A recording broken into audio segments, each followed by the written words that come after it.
ॐ अज्ञानतिमिरान्धस्य ज्ञानाञ्जनशलाकया चक्षुरुन्मीलितं येन तस्मै श्रीगुरुवे नमः। नमो ॐ विष्णुपादाय कृष्णपृष्ठाय भूतले श्रीमते भक्तिवेदान्त स्वामिन् इति नामिने। नमस्ते सरस्वते देवे गौरवाणी प्रचारिणे निर्विशेष शून्यवादी पाश्चात्य देश तारिणे।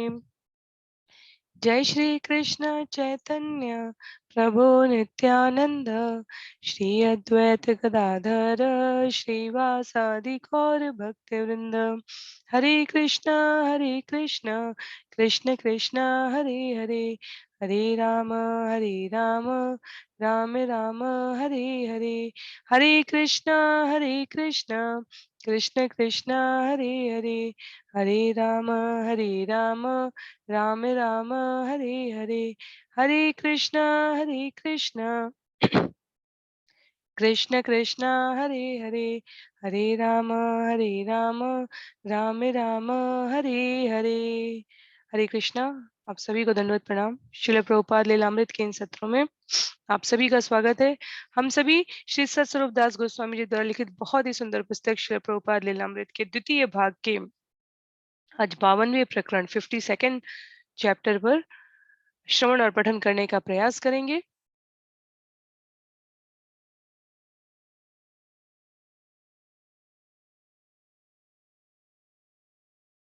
हरे कृष्णा।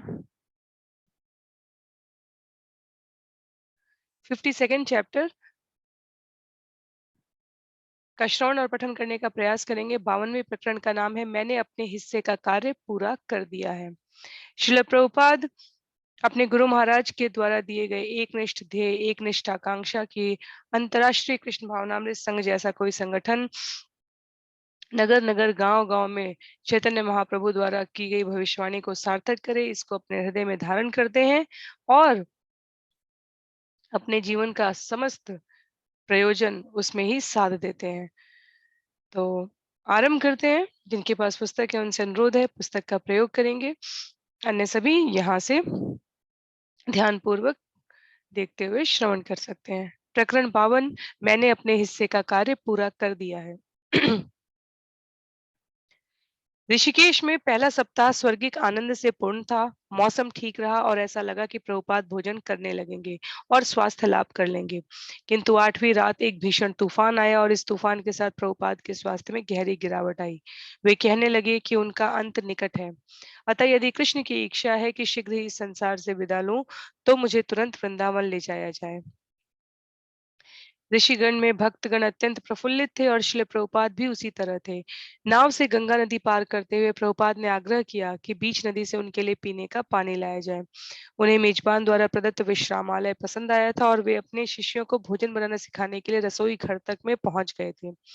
तीर्थयात्रियों के इस नगर में बात चारों ओर फैल गई थी कि ऐसी भक्ति वेदांत स्वामी आए हुए हैं और प्रभुपाद नित्य संध्या समय 5 बजे से 6 बजे तक दर्शन देने को राजी हो गए थे।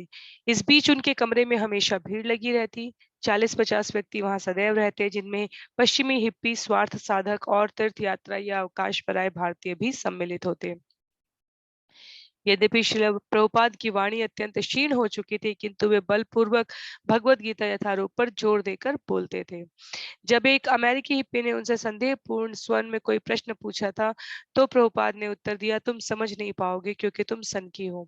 और जब एक महिला ने भौतिकतावादी कल्याण कार्य को सर्वोपरि कार्य बताते हुए प्रश्न किया था तो प्रभुपाद ने उत्तर दिया था, तुम्हारी करुणा उसी प्रकार है जैसे फोड़े को अच्छा करने के लिए उस पर फूंक मारना। ऋषिकेश में प्रभुपाद के साथ थोड़े से ही शिष्य थे और उन्होंने इसे आश्चर्यजनक मनोरंजन समझा था।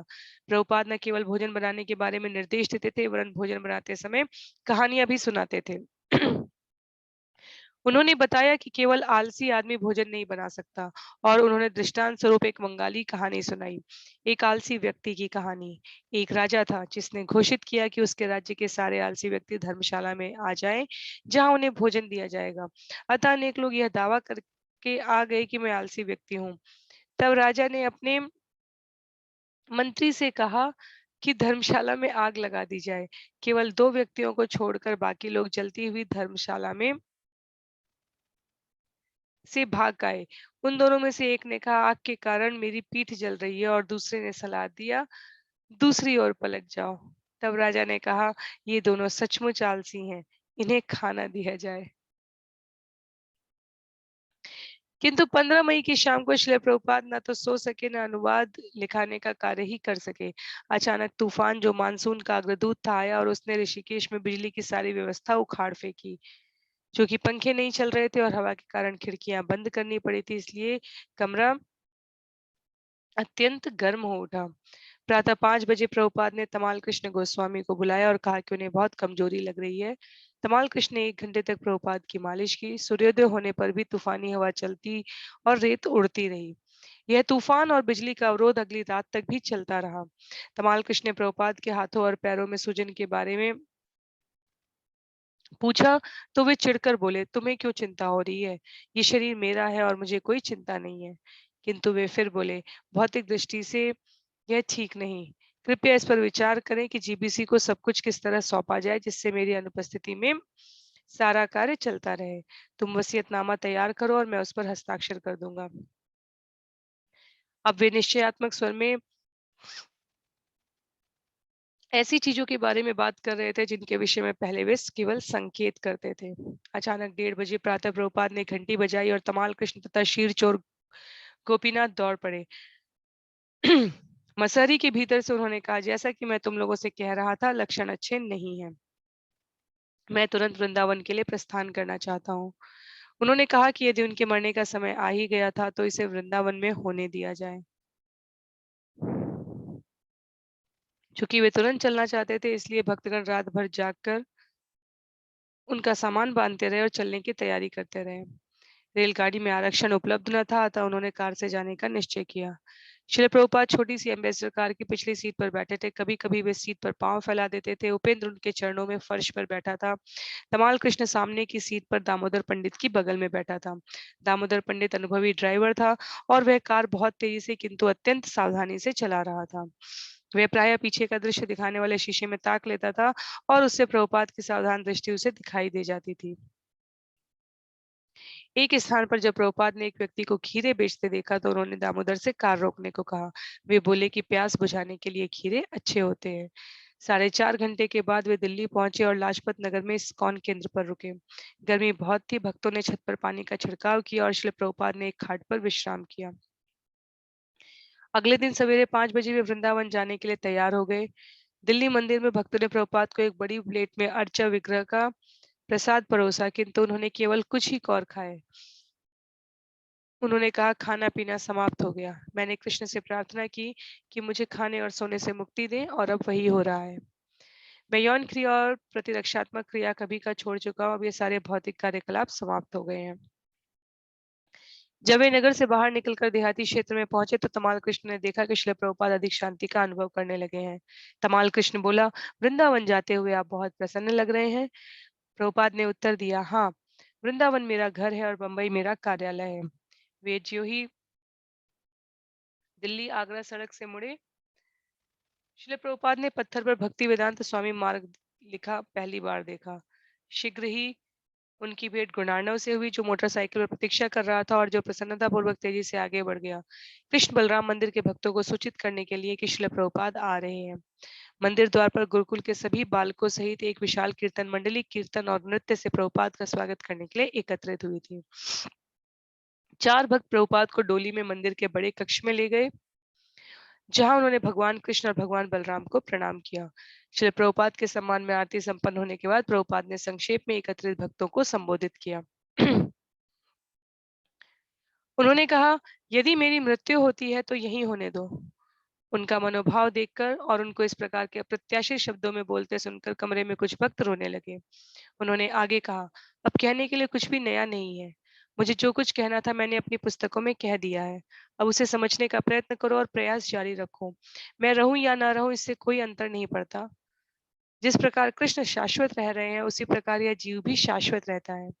किंतु जीवित वही है जिसकी कीर्ति हो। कीर्ति यस्य सजीवति। जिसने भगवान कृष्ण की सेवा की है वह सदा जीवित रहेगा। अतएव तुम लोगों को कृष्ण की सेवा करने की शिक्षा मिली है, इसलिए कृष्ण के साथ हमारा जीवन शाश्वत है। शरीर के क्षणिक विलुप्त होने से कुछ अंतर नहीं पड़ता। यह शरीर विलुप्त होने के लिए ही है, इसलिए कृष्ण की सेवा करके अमर रहो। इन अंतिम शब्दों के बावजूद प्रभुपाद अपने कमरे में बैठे उन कुछ अतिथियों के साथ बात करते रहे जो भक्तों के जाने के बाद वहां रह गए थे।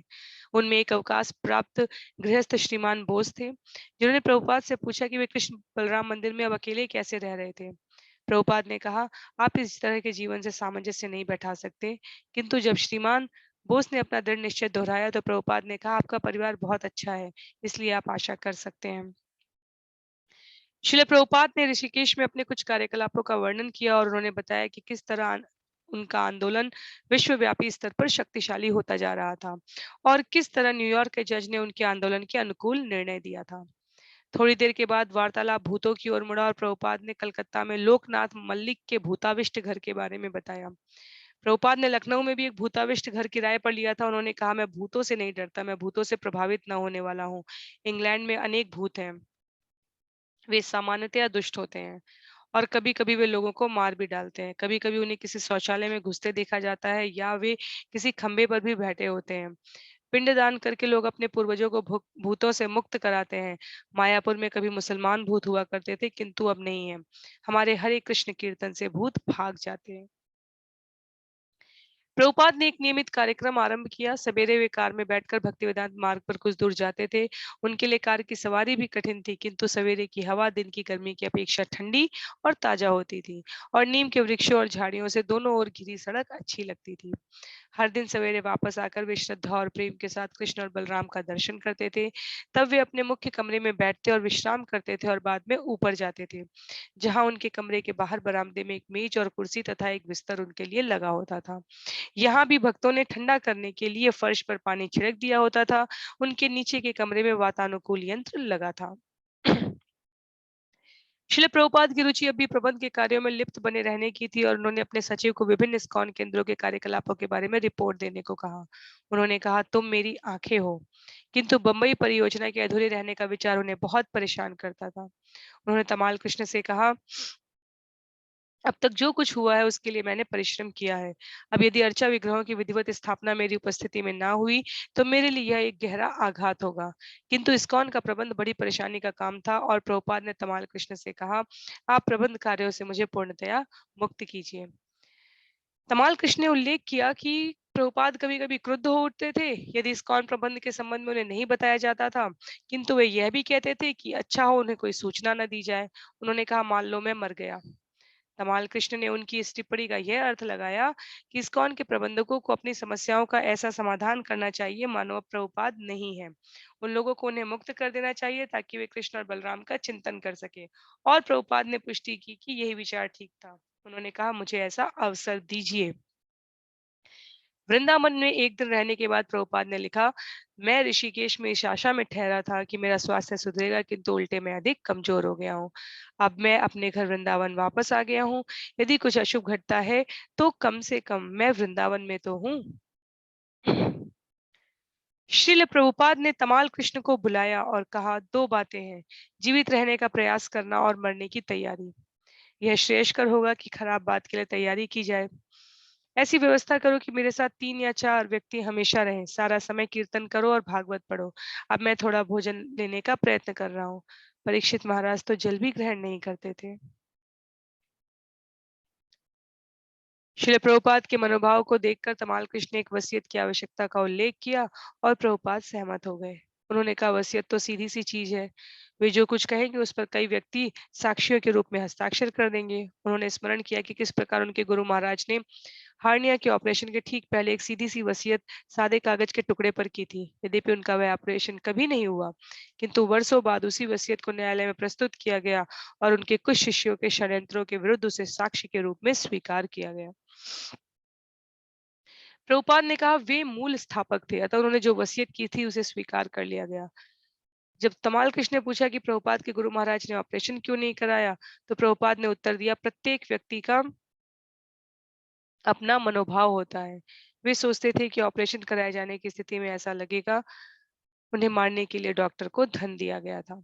तमाल कृष्ण ने कहा, हाँ सचमुच कभी कभी उन्हें मारने के लिए लोगों को वास्तव में धन दिया गया था। सचमुच श्रील प्रभुपाद, आप और आपके गुरुजी इस शताब्दी में वर्तमान सभ्यता के सबसे बड़े शत्रु रहे हैं। श्रील प्रभुपाद ने बताया, यह चैतन्य महाप्रभु का मिशन है। भारत भूमि ते हैल, यह भारत की संस्कृति है। पूरा संसार अंधकार में है और यहाँ के लोग एक शरीर से दूसरे शरीर में स्थानांतरण के लिए अपने जीवन को खतरे में डाल रहे हैं। वे नहीं जानते कि वे शाश्वत हैं और कुछ वर्षों में उनके शरीर का विनाश हो जाएगा। यह जीवन एक गुजरती हुई कौंध के समान है। यही वैष्णव की चिंता है कि ये धूर्त क्या कर रहे हैं। वे बंदरों की तरह कूद कर समय नष्ट कर रहे हैं। वैष्णव की यही अनुकंपा है, वह पर दुख दुखी है। जब कुछ अन्य भक्त श्रील प्रभुपाद के कमरे में इकट्ठे हुए तो तमाल कृष्ण ने प्रभुपाद के हाल के निर्णय के बारे में बताया। श्रील प्रभुपाद ने निर्णय लिया है कि उनके स्वास्थ्य के लिए श्रीमद् भागवत और कीर्तन सर्वोत्तम उपचार है और किसी डॉक्टर की कोई आवश्यकता नहीं है जो उनका जीवन बचाने में सहायता करने का वायदा करते हैं। हमें उन्हें या किसी बाहरी व्यक्ति को लाने की आवश्यकता नहीं है। एक भक्त ने पूछा, क्या शरीर के लिए कोई औषधि नहीं चाहिए? श्रील प्रभुपाद ने उत्तर दिया, मैं औषधि ले रहा हूँ, योगेंद्र रस। तमाल कृष्ण ने कहा, वे अनेक औषधियां ले चुके हैं। डॉक्टरों के बाद डॉक्टर आए हैं और हर एक ने अपनी औषधि बताई है और उन्होंने उनका प्रयोग किया है, किंतु जो औषधि हमेशा काम करती है वह है श्रीमद् भागवत और कीर्तन। श्रील प्रभुपाद के अनुरोध पर एक मंडली द्वारा, जिसमें 4 या 5 से अधिक लोग नहीं होते थे, कीर्तन हमेशा होता रहता था और भागवत का पाठ भी हमेशा चलता रहता था, चाहे वे उनके अपने कमरे में हो, बरामदे में हो अथवा छत पर हो। सवेरे 5 से 10 बजे तक और सायंकाल 3 बजे से 9 बजे तक वे आंखें बंद किए कीर्तन में डूबे हुए बैठे रहते थे। यही भौतिक शरीर के लिए महौषध था, जो मन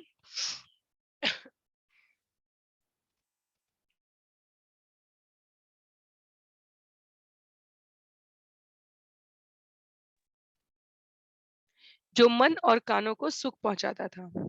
तमाल कृष्ण ने प्रभुपाद से वायदा किया था कि वे अब कोई पत्र पढ़कर उन्हें नहीं सुनाएंगे और उनसे मिलने के लिए कोई अतिथि नहीं लाएंगे। प्रभुपाद इसे लंबे समय से चाहते थे और अंत में वह होने जा रहा था।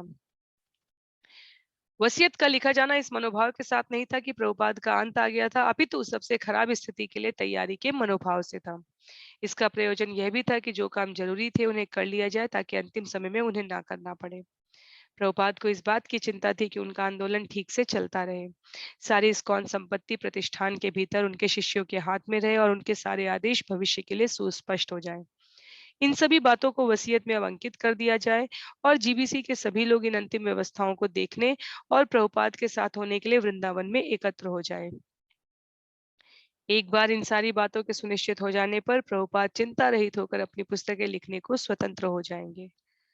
बाद में तमाल कृष्ण ने प्रभुपाद से पूछा कि क्या उनके नए निर्णयों से यह सूचित होता था कि जीवन के लिए संघर्ष करने की अपनी इच्छा वे खो रहे हैं। श्रील प्रभुपाद ने अप्रत्यक्ष रूप से स्वीकार किया कि ऐसा ही था। उन्होंने कहा, अतएव मैं वृंदावन छोड़ना नहीं चाहता। यदि कृष्ण की इच्छा से मैं बच गया तो बाद में देखा जाएगा, अन्यथा। यद्यपि उनका सचिव प्रभुपाद को कोई पत्र नहीं सुनाता था या कोई समाचार नहीं देता था, फिर भी प्रभुपाद सोचते रहते, राधा दामोदर मंदिर का क्या होगा। उन्होंने पूछा। वे वहां वर्षों से अपने कमरों का किराया दे रहे थे, किंतु मंदिर के स्वामी उनके अधिकारों को प्राय चुनौती देते थे। संसार भर में अपने धर्मोपदेश का कार्यक्रम बनाए रखने में उनकी बहुविध चिंताओं में से यह भी एक चिंता थी। उन्होंने परामर्श दिया कि उनके शिष्य राधा दामोदर मंदिर के कमरों में बराबर रहते रहें, जिससे कमरों का मालिक उनका उपयोग किसी अन्य कार्य के लिए ना कर सके। शांत लेटे रहने और आराम करने के समय भी प्रभुपाद के मन में ये समस्याएं उठा करती थी। तमाल कृष्ण दोबारा निश्चित कर लेना चाहते थे कि क्या प्रभुपाद सचमुच चाहते थे कि संसार के सभी भागों से जीबीसी के लोग वृंदावन आ जाएं। यह काम कष्ट और व्यय साध्य था, इसलिए वे पक्का कर लेना चाहते थे कि प्रभुपाद वास्तव में ऐसा चाहते थे। जब शिल प्रभुपाद ने उन्हें विश्वास दिलाया कि वे ऐसा चाहते थे, तब तमाल कृष्ण ने भी, जिनके लिए शिल प्रभुपाद की सभी इच्छाओं की पूर्ति करना उनका कर्तव्य था, इस विचार के पक्ष में अपनी राय प्रकट की। तमाल कृष्ण ने कहा, चूंकि उनके मन में आपके प्रति प्रेम है, इसलिए मुझे विश्वास है कि वे सभी आना और आपके साथ रहना चाहेंगे। श्रील प्रभुपाद बोले, मेरे प्रति आपका प्रेम इस बात से प्रकट होगा कि मेरे जाने के बाद आप इस संस्था को बनाए रखने में कितना सहयोग करते हैं। कमरा गुलाब और चमेली की मालाओं से पूरी तरह सजाया गया था। कीर्तन दल मंद और मधुर स्वर में गायन कर रहा था। शिला प्रभुपाद घंटों मौन रहते थे और जब वे बोलते थे तो सामान्यतः बहुत संक्षेप में बोलते थे। फिर भी उनके प्रकरण पहले की ही भांति ही थे और वे उसी शुद्ध कृष्ण भावना भावित रूप में बोलते थे। बंबई में ठेकेदार की धोखाधड़ी की बात याद करके उन्होंने कहा, केवल धोखा देना ही पाप नहीं है, किंतु धोखा खाना भी पाप है। मेरे और मेरे शिष्यों ने कितने प्रयत्नों और कठिनाई के साथ यह धन इकट्ठा किया है और अब उसकी बर्बादी हो रही है। मैं इसे नहीं होने दूंगा। शिला प्रभुपाद इस तरह की टिप्पणियां प्राय उस समय करते थे जब वे बिस्तर पर लेटे होते थे। ज्यों ही वे बोलने लगते थे, त्यों ही उनकी सेवा में रत कुछ भक्त उनके शब्दों को पकड़ने के लिए उनके निकट आ जाते थे। कभी-कभी कीर्तन बंद हो जाता था। प्रभुपाद के दैनिक कार्यक्रम का भाग जो पहले जैसा ही बना रहा था वह था आधी रात में श्रीमद् भागवत का अनुवाद करने के लिए उनका उठ जाना, सवेरे की मालिश और स्नान तथा अपने सचिव से प्रतिदिन का समाचार सुनना। उन्होंने कार में बैठकर सवेरे घूमने जाना तथा अर्चा विग्रहों का दर्शन बंद करना बंद कर दिया था। उनका खाना करीब करीब नहीं के बराबर हो गया था। उन्होंने निचली मंजिल के अपने बिस्तर से अब ऊपरी मंजिल के बिस्तर पर ले जाए जाने के लिए कहा और कभी कभी भी अपनी मेज पर बैठ भी जाते थे। तमाल कृष्ण ने प्रभुपाद को गिरिराज का एक पत्र पढ़कर सुनाया जो पत्र की अपेक्षा प्रेमपूर्ण प्रार्थना अधिक थी। गिरिराज ने उसमें श्रीमद् भागवत से प्रहलाद महाराज का एक श्लोक उद्धृत किया था। मेरे प्यारे प्रभु, ओ परम परमेश्वर, अपनी एक के बाद एक भौतिक इच्छाओं के संसर्ग के कारण मैं साधारण जन समुदाय की तरह सर्पों से भरे अंधकूप में गिरता जा रहा था, किंतु आपके सेवक नारद मुनि ने मुझे अपना शिष्य स्वीकार कर लिया और सिखाया कि यह दिव्य स्थिति कैसे प्राप्त की जा सकती है। इसलिए मेरा पहला कर्तव्य उनकी सेवा करना है। मैं उनकी सेवा का त्याग कैसे कर सकता हूँ? श्रील प्रभुपाद गिरिराज के प्रति उसकी श्रद्धापूर्ण निर्भीक सेवा के लिए बड़े स्नेही थे और आंखें बंद किए उसकी प्रार्थना के प्रत्येक शब्द का पान करते हुए उन्होंने उसे सराहना पूर्वक सुना। उसी शाम को श्रील प्रभुपाद बैठकर संसद के एक सदस्य श्री सीताराम सिंह से मिलने के लिए उठकर बैठ गए। यद्यपि वे प्रसन्न थे कि एक उच्च स्थानीय व्यक्ति उनसे मिलने आ रहा था, किंतु उन्होंने बात परम स्तर पर की और भौतिक भ्रमजालों का पर्दाफाश किया। उसके तुरंत बाद उन्होंने दलगत राजनीति में डूबे तंग दिल मनोवृत्ति के राजनीतिज्ञों पर प्रहार किया। उन्होंने ऐसे राजनीतिज्ञों की धूर्तता का भी भंडाफोड़ किया जो भगवत गीता के आधार पर अहिंसा का समर्थन करने का दावा करते थे। ऐसे अवसरों पर श्रील प्रभुपाद के साथ रहने वाले भक्त लगभग भूल ही जाते थे कि वे अपने जीवन के अंत की तैयारियां कर रहे थे। श्रीमान सिंह के जाने के बाद उस रात बाद में प्रभुपाद ने कहा, मैं कुछ और भी बोल सकता था, अथवा यदि कृष्ण की इच्छा हो तो जो मैंने कहा है वही काफी है। श्रील प्रभुपाद की कृष्ण के बारे में बोलने और कृष्ण भावनामृत को अन्यों तक पहुंचाने में मदद करने की इच्छा असीम थी, किंतु वे कितने समय तक और रहेंगे और दूसरों को कितना कृष्ण भावनामृत दे सकेंगे, यह कृष्ण पर निर्भर था। यदि उन्हें और समय मिला तो वे कृष्ण की इच्छा का प्रचार भौतिक संसार में करते रहेंगे, किंतु यदि कृष्ण की इच्छा हुई कि अब उन्हें प्रस्थान करना चाहिए तो वे उसे भी स्वेच्छापूर्वक स्वीकार करेंगे। यदि उन्हें इस संसार से शीघ्र प्रस्थान भी करना पड़ा तो भी उनकी तीव्र करुणा और धर्मोपदेश की इच्छा का अंत नहीं हो सकता। सर्वोपरि उनकी इच्छा यह थी कि उन्होंने संसार की दुखी जीवात्माओं की रक्षा के लिए जिस विश्वव्यापी आंदोलन का प्रारंभ किया है उसे चलते रहना चाहिए। विश्व भर के जीबीसी सचिवों को सूचना भेज दी गई थी कि श्रील प्रभुपाद शीघ्र ही संसार से प्रस्थान कर सकते हैं और वे चाहते थे कि सब सचिव वृंदावन में उनके पास आ जाएं। जितनी जल्दी हो सका जीबीसी के लोग अपना अपना कार्य छोड़कर उनके पास आ गए। पिछली बार फरवरी में मायापुर की वार्षिक बैठक में अधिकांश लोग प्रभुपाद के साथ थे। तमाल कृष्ण ने सबको प्रभुपाद की हाल की बदलती दशाओं के बारे में बताया। किस तरह वे बंबई में धर्मोपदेश कर रहे थे किंतु कुछ खा नहीं रहे थे। किस तरह वे ऋषिकेश गए थे और वहां उनकी हालत बदतर हो गई थी और किस तरह वे वृंदावन आए थे इस आभास के साथ कि उनका अंत निकट है। तमाल कृष्ण ने बताया कि श्रील प्रभुपाद की इच्छा है कि उन्हें लगातार पवित्र धाम नाम की औषधि दी जाए और सभी जीबीसी के सचिव और सन्यासी लोग उनके साथ कीर्तन करने को एकत्र हो जाएं तथा एक वसीयत बना ली जाए जिसमें इस्कॉन की संपत्तियों की रक्षा और इस्कॉन संस्था के आगे चलते रहने को सुनिश्चित किया जाए। तमाल कृष्ण ने यह भी उल्लेख किया कि प्रभुपाद ने कहा था कि उनके प्रति उन लोगों के प्रेम का प्रदर्शन प्रभुपाद के प्रस्थान के बाद उनके इस्कॉन को बनाए रखने से होगा। तमाल कृष्ण गोस्वामी ने अपने गुरु भाइयों को विश्वास में लेते हुए कहा कि स्वयं उसकी भावनाएं मिश्रित प्रकार की थी। यह दुख का समय था, फिर भी श्रील प्रभुपाद अब इस बात से राहत अनुभव कर रहे थे कि जीवित रहने के लिए उन्होंने और अधिक संघर्ष न करने का निर्णय कर लिया है। तमाल कृष्ण ने कहा कि प्रभुपाद के सब चिंताओं से मुक्त हो जाने पर उन्हें प्रसन्नता के अतिरिक्त कुछ नहीं अनुभव हो रहा है। भवानंद गोस्वामी ने जो जीबीसी के लोगों में से सबसे पहले पहुंचे थे, औरों को बताया कि किस तरह उन्होंने प्रभुपाद से कहा था कि एक ओर तो उन्हें दुख अनुभव हो रहा था कि प्रभुपाद संसार से प्रस्थान कर रहे हैं, दूसरी ओर वे प्रसन्न भी थे कि वे इस घृणित भौतिक संसार से मुक्त होकर कृष्ण के पास जा रहे हैं। प्रभुपाद ने उनकी भावना की पुष्टि की थी और कहा था कि यद्यपि उनके गुरु महाराज को उनके प्रमुख शिष्यों के असद व्यवहार के कारण जीवन के अंत में घृणा हो गई थी, किंतु स्वयं प्रभुपाद को अपने बारे में ऐसा नहीं लगता था। प्रत्युत उन्हें अपने शिष्यों का साथ पसंद था और वे अनुभव करते हैं कि उनके शिष्य उनकी आज्ञा का पालन करने का पूरा प्रयत्न कर रहे हैं। किंतु उन्होंने अपने शिष्यों को यह भी चेतावनी दी थी कि वे इस्कॉन को नष्ट न करें और उसे खंडित करके दूसरा गौड़ीय मठ ना बनने दें। इस्कॉन के प्रमुख व्यक्तियों ने छोटे छोटे दल बना लिए और ये दल बारी बारी से प्रभुपाद के साथ रहकर कीर्तन तथा भागवत का पाठ करने लगे। शिल प्रभुपाद प्रायः निचली मंजिल के अपने बड़े कमरे में बिस्तर पर बैठे होते थे। ऊंची छत और काले पत्थर वाले फर्श के इस कमरे में प्रकाश मध्यम होता था, यद्यपि यह फूलों और इस्कॉन के अर्चा विग्रहों के मढ़े हुए चित्रों से सजाया गया था। प्रभुपाद का कमरा भीषण गर्मी के बावजूद वातानुकूल यंत्र और छत में लगे पंखों के कारण आरामदेह था। प्रभुपाद कीर्तन सुनते हुए कभी कभी हल्के से तालियां बजाते थे। वे अपने शिष्यों के धर्मोपदेश के बारे में समाचार सुनने और उसका मूल्यांकन करने को सदैव तैयार रहते थे। प्रभुपाद में मुख्य अंतर उनके शारीरिक रूप रंग में आया था। जैसा कि जीबीसी के एक सदस्य ने कहा, वे श्रीमद् भागवत में वर्णित किसी महान तपस्वी जैसे दिखाई देने लगे। वे ध्रुव महाराज या रंतिदेव की भांति अत्यधिक दुर्बल काय हो गए थे, जो परम सत्य का एकांत चिंतन करते हुए गहन तपस्या में लीन रहते थे।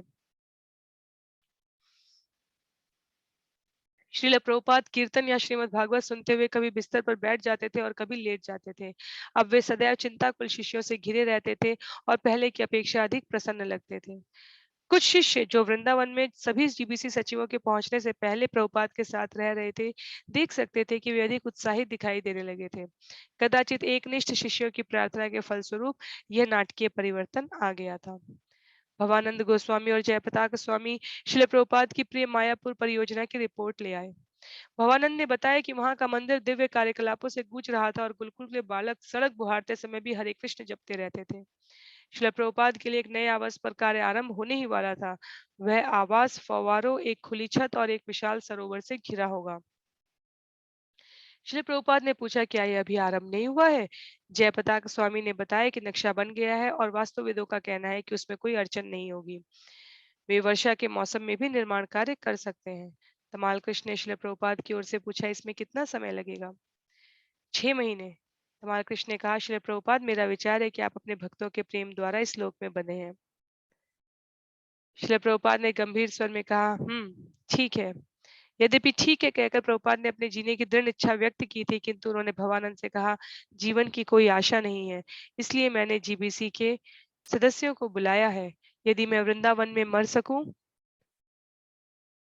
कृष्ण कुछ भी कर सकते हैं, किंतु अपनी शारीरिक दशा देखते हुए मुझे कोई आशा नहीं लगती। भवानंद बोले, किंतु कृष्ण परमेश्वर है। प्रभुपाद हंसने लगे, वह दूसरी बात है। यदि कृष्ण चाहे तो प्रभुपाद जी सकते थे, किंतु वे चाहते थे कि भक्त उनके स्वास्थ्य की गंभीर दशा को समझे। उन्होंने कहा, मस्तिष्क कार्य कर रहा है किंतु शरीर करने नहीं देता है। चिंता मत करो, प्रत्येक वस्तु का अंत है, आज या कल। मैं वृद्ध भी हो गया हूँ, किसी चीज का दुख नहीं मानना है, सब कुछ कृष्ण पर निर्भर है।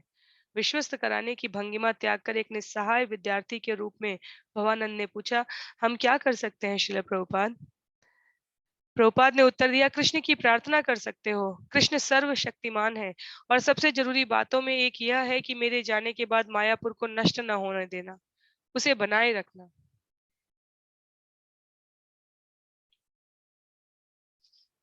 जयप्रताप स्वामी ने ढाका में हिंदुओं और मुसलमानों को हाल में दिए गए अपने धर्मोपदेश का भव्य वर्णन किया। जयप्रताप ने कहा, बांग्लादेश में वर्षों से कोई साधु नहीं रह गया था। वह प्रभुपाद के बिस्तर के निकट फर्श पर एक बालक की भांति बैठा जोरदार और विजयपूर्ण स्वर में बोल रहा था। वहां के लोग कृष्ण भावनामृत के बारे में सुनने को उत्सुक थे। 10,000 लोग एकत्र हुए थे। यह उस देश के इतिहास में हिंदू या मुसलमानों का सबसे बड़ा उत्सव था। मुसलमान भी रुचि रखते हैं, वे भगवान चैतन्य के संबंध में कुछ नहीं जानते। बहुतों ने पूछा कि क्या हमारे पास भगवान चैतन्य पर कोई पुस्तक है, वे उसे पढ़ना चाहते हैं। श्रील प्रभुपाद बीच में रुके, किंतु जीवन स्वर में बोले, द टीचिंग्स ऑफ लॉर्ड चैतन्य, भागवत भगवान चैतन्य की शिक्षाएं पुस्तक तो है। जयप्रताप ने बताया कि उन लोगों को वहां एक मंदिर बनाने की आशा है। उसने कहा, अनेक युवा जन आते हैं और बहुत बुद्धिमत्तापूर्ण प्रश्न करते हैं।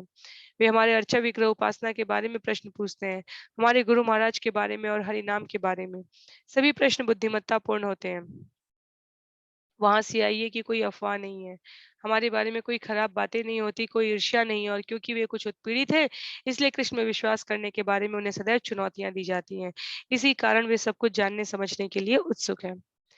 श्रील प्रभुपाद ने पूछा, मुसलमानों के बारे में क्या समाचार है? जयप्रताप ने कहा, जब प्रभा विष्णु ने ढाका में एक स्थान पर व्याख्यान दिया तो एक मुसलमान उसे सुनकर उनके पास आया और बोला, आप जो धर्मोपदेश कर रहे हैं वह आज के युग में बहुत व्यावहारिक है। मेरे जिले में हिंदू लगभग बहुसंख्य है, किंतु जब वे अपने साधुओं को बुलाते हैं और धर्मोपदेश कराते हैं तो मुझे वह बहुत पुराने ढंग का और अस्वीकार्य लगता है।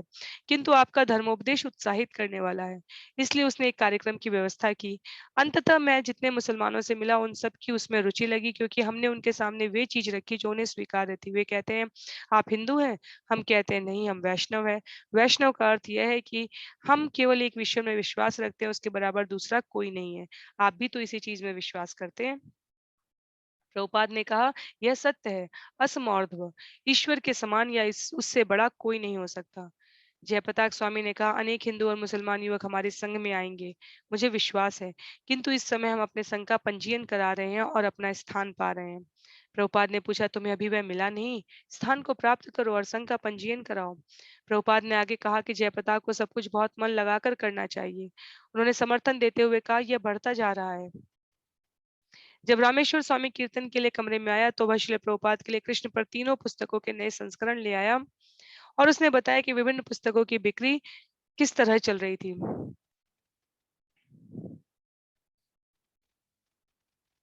श्रील प्रभुपाद ने कहा, अपना स्वास्थ्य खूब ठीक रखो, जितने वर्ष संभव हो जीवित रहो, कृष्ण भावना भावित बनो, तब अगले जीवन के में तुम धाम पहुंच जाओगे, स्थायी जीवन प्राप्त करोगे। वहां कोई धोखाधड़ी नहीं है, राजनीति नहीं है, निजी अभिलाषा की पूर्ति की बात नहीं है, किसी के व्यक्तिगत उद्धार की लालसा का लेश नहीं है। क्या कोई कह सकता है कि इसमें कोई व्यक्तिगत इंद्रिय सुख भोग की भावना है? कह सकता है कोई? क्या तुम कह सकते हो यह मेरी व्यक्तिगत इंद्रिय सुख भोग की भावना है? कृष्ण भावनामृत में कोई ऐसी चीज नहीं होती। हमारी यही इच्छा है कि हम भक्तों के साथ रहें और अपने पूर्वजों का मिशन पूरा करें। यही हमारी अभिलाषा है। अभिलाषा के बिना कोई जीवित नहीं रह सकता। हमारा वास्तविक स्वार्थ कृष्ण की इच्छा की पूर्ति है। अतः इसे सावधानी पूर्वक करो, और यदि अमेरिकियों में एक चौथाई वैष्णव बन जाए तो पूरा संसार बदल जाएगा। रामेश्वर ने उत्साहपूर्वक कहा, अमेरिका में पुस्तकों की बिक्री अब गत वर्ष से आगे बढ़ गई है। हम प्रयत्न कर रहे हैं कि वह दुगनी हो जाए। अभी दुगनी हुई नहीं है, किंतु पिछले वर्ष से आगे बढ़ गई है। श्रील प्रभुपाद ने कहा, यह दुगनी होने जा रही है। रामेश्वर ने जोड़ा, आपकी कृपा से। प्रभुपाद बोले, हाँ, तुम लोगों को दुगना आशीर्वाद। इन शब्दों पर सभी भक्त प्रसन्नता से हंसने लगे। श्रील प्रभुपाद तब कीर्तनानंद स्वामी की ओर मुड़े तो न्यू वृंदावन आगे बढ़ रहा है, प्रसन्न हो। श्रील प्रभुपाद ने कहा, हम प्रसन्न कीर्तनानंद ने कहा, हम प्रसन्न नहीं हो सकते यदि आप वहां ना हो। श्रील प्रभुपाद बोले, मैं वहां सदैव हूँ। जब मैं देखता हूँ कि हर चीज ठीक से चल रही है तो मुझे प्रसन्नता होती है, इस शरीर में भी। फिर शरीर तो शरीर है, हम दूसरा शरीर प्राप्त करेंगे। कीर्तनानंद ने पूछा, क्या यह पुरु नहीं था जिसने अपना यौवन अपने पिता को दे दिया था? श्रील प्रभुपाद ने सिर हिलाया। राजा ययाति ने अपनी वृद्धावस्था का सौदा किया था। कीर्तनानंद ने कहा, और आप भी ऐसा कर सकते हैं? श्रील प्रभुपाद बोले, नहीं, मैं क्यों करूं? तुम मेरा ही शरीर हो, तुम मेरा काम कर सकते हो, कोई अंतर नहीं आता। जिस तरह मैं कार्य कर रहा हूं तो मानो मेरे गुरु महाराज भक्ति सिद्धांत सरस्वती मौजूद हैं। शारीरिक रूप में वे ना भी हो, किंतु कार्य रूप में तो हैं। तमाल कृष्ण ने कहा, भागवत में आपका कथन है कि जो कोई भी गुरु का अनुसरण करता है उसके गुरु उसके साथ शाश्वत रूप में रहते हैं। प्रभुपाद ने कहा, अतः मैं मरने नहीं जा रहा हूँ। कीर्ति यस्य सजीवति, जो कुछ महत्वपूर्ण कार्य करता है वह अमर होकर रहता है, उसकी मृत्यु नहीं होती। व्यक्ति को अपने कर्म के अनुसार अन्य शरीर स्वीकार करना पड़ता है, किंतु भक्त के लिए ऐसा कोई नियम नहीं है। वह कृष्ण की सेवा के लिए शरीर स्वीकार करता है, इसलिए उसके लिए कोई समस्या नहीं है। रामेश्वर स्वामी ने प्रभुपाद को सूचित किया कि 9वें स्कंद का अंतिम खंड मुद्रक के पास पहुंच गया और 10वें स्कंद का पहला खंड 2 सप्ताह में पहुंच जाएगा। शिला प्रभुपाद ने पूछा कि पुस्तकों का हिंदी संस्करण अमेरिका में छपाना कम खर्चीला रहेगा या हिंदुस्तान में। उन दोनों ने इस विषय में विचार विनिमय किया। शिला प्रभुपाद ने कहा, सारे विश्व के बद्ध जीवात्मा दुख भोग रहे हैं, किंतु आप भक्तजन इन सब खतरों से ऊपर हैं। कीर्तनानंद महाराज इसे अच्छी तरह जानते हैं। उनके न्यू वृंदावन के कार्यक्रम को कोई खतरा नहीं है, वह बराबर उन्नति पर है। वे पहले दर्जे का पौष्टिक आहार खाते हैं और पेनिसिल्वेनिया के उस स्थान का क्या नाम है? यह सब पुराने समय जैसा था। श्रील प्रभुपाद रिपोर्टें सुन रहे थे और उनमें सुधार कर रहे थे। वे अपने लोगों को प्रोत्साहित कर रहे थे कि अधिक से अधिक करो, कृष्ण तुम्हारी सहायता करेंगे। रामेश्वर स्वामी ने प्रभुपाद की प्रसन्नता के लिए कृष्ण चेतन विशाल साहित्य के वितरण के संबंध में उन्हें बताया। उन्होंने कहा, इस वर्ष के अंत में हम कृष्ण पर कम से कम 6 करोड़ 50 लाख प्रतियां बेच चुके होंगे। अब हम प्रतिवर्ष कम से कम 1.5 से 2 करोड़ तक पुस्तकें बेच लेते हैं। प्रभुपाद ने कहा, ठीक है। लोग पूछते हैं, आप कृष्ण पर इतना जोर क्यों देते हैं, किंतु संदेश तो वही है। यह आगे भी फैलेगा, लोग जिज्ञासा करेंगे।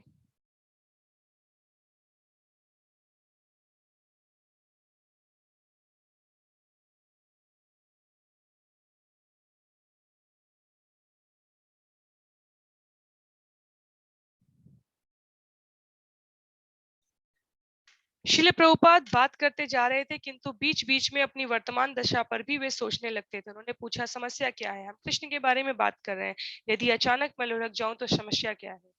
कृष्ण त्वदीय पद पंकज साधारण मृत्यु कफ वात पित्त के अवरोध से होती है, किंतु यदि कोई कीर्तन करते हुए मृत्यु को प्राप्त होता है तो आहा, वह कितनी सफल मृत्यु है। न तो इंजेक्शन लगा, न कोई ऑपरेशन हुआ, वह वातावरण वरण कृष्ण कीर्तन में, वह यशस्कर है। न ऑक्सीजन की जरूरत हुई, न गैस की, मरने का कोई कष्ट नहीं। हरे कृष्ण कीर्तन करो बस, और मुझे मरने दो कृष्ण, कभी शोभ न करो। हरे कृष्ण भजो। कीर्तन के लिए तुम लोगों के पास पर्याप्त सामग्री है, अब इस पुस्तक से कुछ पढ़ो। श्रील प्रभुपाद ने हाथ बढ़ाकर श्रीमद् भागवत को उठाया, उसको खोला और रामेश्वर को दिया और वे उससे पढ़ने लगे। एक एक करके जीबीसी के लोग आने लगे।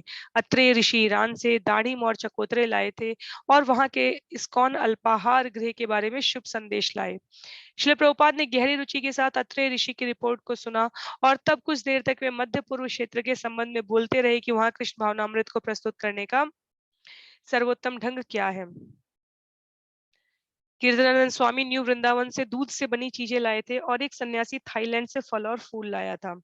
जब आदि केशव स्वामी दाखिल हुए तो प्रभुपाद प्रफुल्लित हो उठे। उन्होंने विश्व भर के भारतीयों पर न्यूयॉर्क कोर्ट के निर्णय के प्रभाव के बारे में आदि केशव की रिपोर्ट को बड़ी प्रसन्नता के साथ सुना।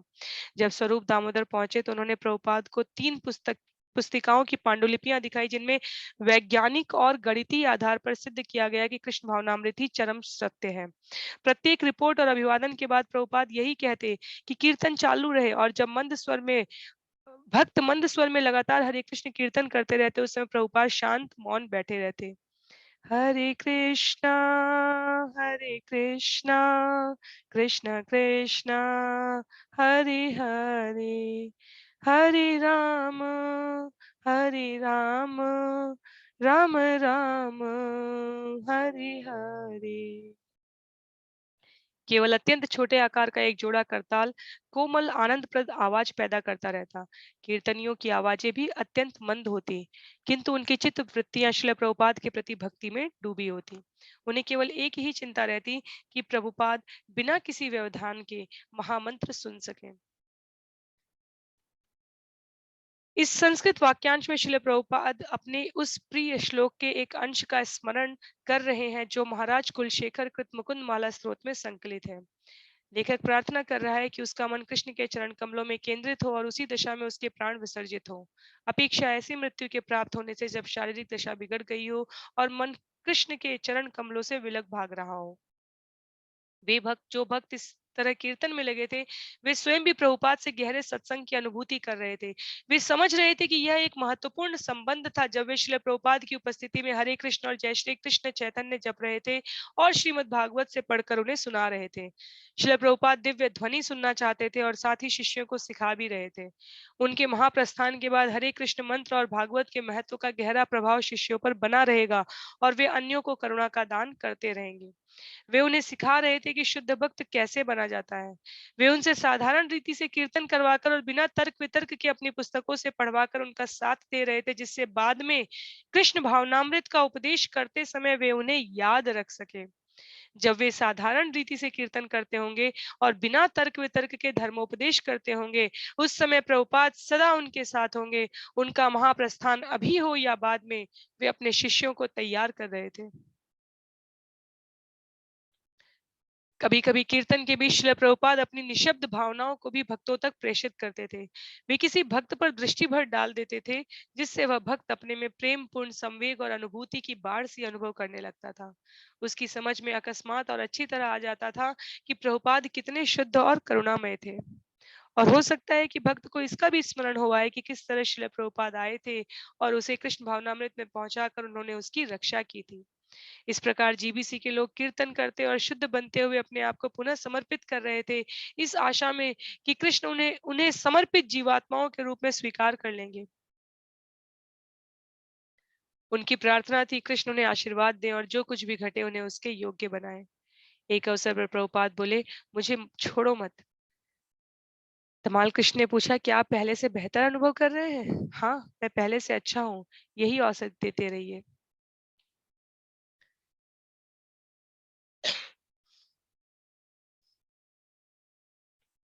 श्रील प्रभुपाद के अनुरोध पर जो भक्त उनके साथ रात में 1:30 से 3:30 बजे तक रहते थे, वे उन्हें Krishna the supreme personality of godhead से पढ़कर सुनाया करते थे। उस समय वे सामान्यतया छत पर बिस्तर में बैठे होते थे। कुछ थोड़े से खुले बल्ब प्रकाश करते होते थे और पढ़ने वाले भक्त की आवाज के सिवाय सब कुछ शांत और निशब्द होता था। इस प्रकार के एक पाठ के बाद श्रील प्रभुपाद ने रूपानुग से वॉशिंगटन डीसी में धर्मोपदेश के बारे में पूछा। रूपानुग ने संक्षेप में उत्तर दिया और उसके बाद वह और बलवंत हरे कृष्ण आंदोलन के विरोध के बारे में बात करने लगे। तब रूपानुग ने कहा कि उसने उच्च अधिकारियों को एक प्रार्थना लिखी है और उसने पूछा कि क्या वह उसे पढ़कर श्रील प्रभुपाद को सुना सकता है। हे श्रेष्ठ वैष्णवों, हे दयावान आचार्यों, पवित्र नाम के हे परम अधिकारियों, हे भाग्य विधाता, हम पर दया करो। हम प्रार्थना करने में अक्षम है, किंतु यह एक आपातकाल है। शास्त्र की शिक्षा है कि शिष्यों के असद व्यवहार से या निजी सेवा के लिए अनुमति देने से या भावातिरेक पूर्ण लक्षण प्रदर्शित करने से गुरु महाराज का स्वास्थ्य बिगड़ सकता है। यद्यपि वे कृपा पूर्वक यही कहते हैं कि उनकी बीमारी वृद्धावस्था और उनकी लापरवाही के कारण है, जिसका अर्थ यह है कि उन्होंने हमें बचाने के लिए अत्यधिक परिश्रम किया है।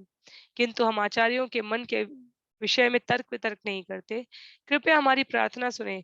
हम प्रार्थना करते हैं अपने पितामह भक्ति सिद्धांत सरस्वती ठाकुर की कृपा के लिए, जो स्वभाव से ही अपने आध्यात्मिक प्रपौत्रों पर दयालु हैं। हम 6 गोस्वामियों की निरंतर दया के लिए प्रार्थना करते हैं, जो बद्ध जीवात्माओं की रक्षा करने के लिए तीनों लोकों में विख्यात हैं। हम प्रार्थना करते हैं परम दयालु परम ईश्वर भगवान चैतन्य महाप्रभु के आशीर्वाद के लिए।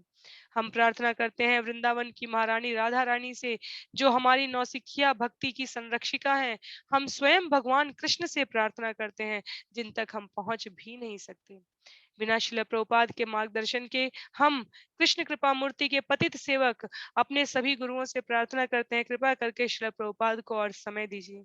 इस आंदोलन की शक्ति को सुनिश्चित करने का समय, श्रीमद् भागवत को पूरा करने का समय, और हम लोगों को कुछ अधिक समय शुद्ध कृष्ण कृपा मूर्ति के चरण कमलों में बिताने के लिए, ताकि उनकी कृपा से हम शुद्ध भक्त बन सकें। हम प्रार्थना करते हैं, ये 10 वर्ष इतनी तेजी से बीत गए हैं और हम पूर्णता से कितना अधिक पीछे रह गए हैं। आप जानते हैं कि शाश्वत समय का केवल एक क्षण ही बीता है। अतएव कृपा करके उनका यहाँ रहने का समय बढ़ा दीजिए, नहीं तो ऐसा न हो कि आध्यात्मिक मार्ग से हमारा पतन हो जाए। हे वैष्णव संतो, हे भक्ति सिद्धांत सरस्वती ठाकुर, हमारे शाश्वत पितामह, हे वृंदावन के 6 गोस्वामियों, हे भक्ति की जननी राधा रानी, हे भगवान चैतन्य महाप्रभु, सबके स्वामी, हे भगवान कृष्ण हमारे प्रेम के अंतिम विश्राम स्थल, हे वैष्णव आचार्यों, कृपा करके हम पर दया करें। कृपया अभी शिल प्रभुपाद को उठा ना ले जाएं। कृपा करके इस आपात प्रार्थना को स्वीकार करें।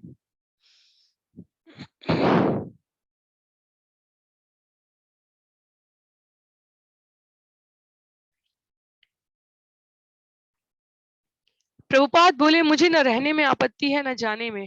उन्होंने एक बंगाली कहानी सुनाई कि यदि एक ढेकी धान कूटने का एक यंत्र स्वर्ग पहुंच जाए तो वह वहां क्या करेगी? वह गेहूं फटकेगी। क्योंकि फटकने वाली चीज का निर्माण एक विशेष ढंग से हुआ है, इसलिए वह जहां भी जाएगी वहां फटकार का काम ही करेगी। उसी तरह एक शुद्ध भक्त, चाहे वह भौतिक संसार में हो अथवा आध्यात्मिक लोक में, वह कृष्ण की सेवा करेगा। इस प्रकार श्रील प्रभुपाद जता रहे थे कि उन्हें स्वयं की कोई चिंता नहीं थी, किंतु उन्होंने यह भी संकेत दिया कि यद्यपि हर वस्तु कृष्ण पर निर्भर है, फिर भी भक्तों की प्रार्थना का प्रभाव कृष्ण पर हो सकता है।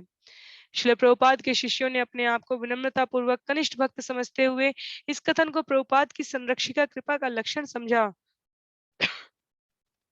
कि वे यदि प्रार्थना करें तो उनकी प्रार्थना प्रभुपाद को उनके साथ रख सकती थी।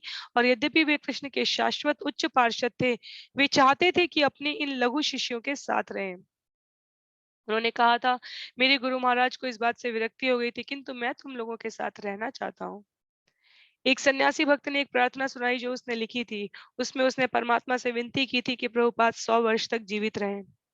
यह सुनकर श्रील प्रभुपाद के नेत्र विस्फारित हो गए और वे मुस्कुराने लगे। किंतु उन्होंने फिर कहा कि वे मृत्यु से नहीं डरते। उन्होंने कहा कि वे जहां भी हों, उनका निवास वैकुंठ में था। विशेषकर वृंदावन में रहना और अपने शिष्यों के कीर्तन से घिरे होना ही वैकुंठ था। तमाल कृष्ण गोस्वामी ने प्रभुपाद को बताया कि उन्होंने उस दिन प्रातः काल मंदिर में कृष्ण और बलराम के समक्ष खड़े होकर एक प्रार्थना की थी। कृष्ण ने कितने ही चमत्कार किए हैं, इसलिए यह आश्चर्य की बात नहीं होगी कि प्रभुपाद को जीवित रखें। और बलराम जो सृष्टि के पोषक हैं, उनकी शक्ति क्षीण नहीं हो पाएगी यदि वे प्रभुपाद को किंचित बल प्रदान करते हैं। तमाल कृष्ण ने कहा, इस प्रकार हम सभी कृष्ण और बलराम से आपको बचाने के लिए प्रार्थना कर सकते हैं।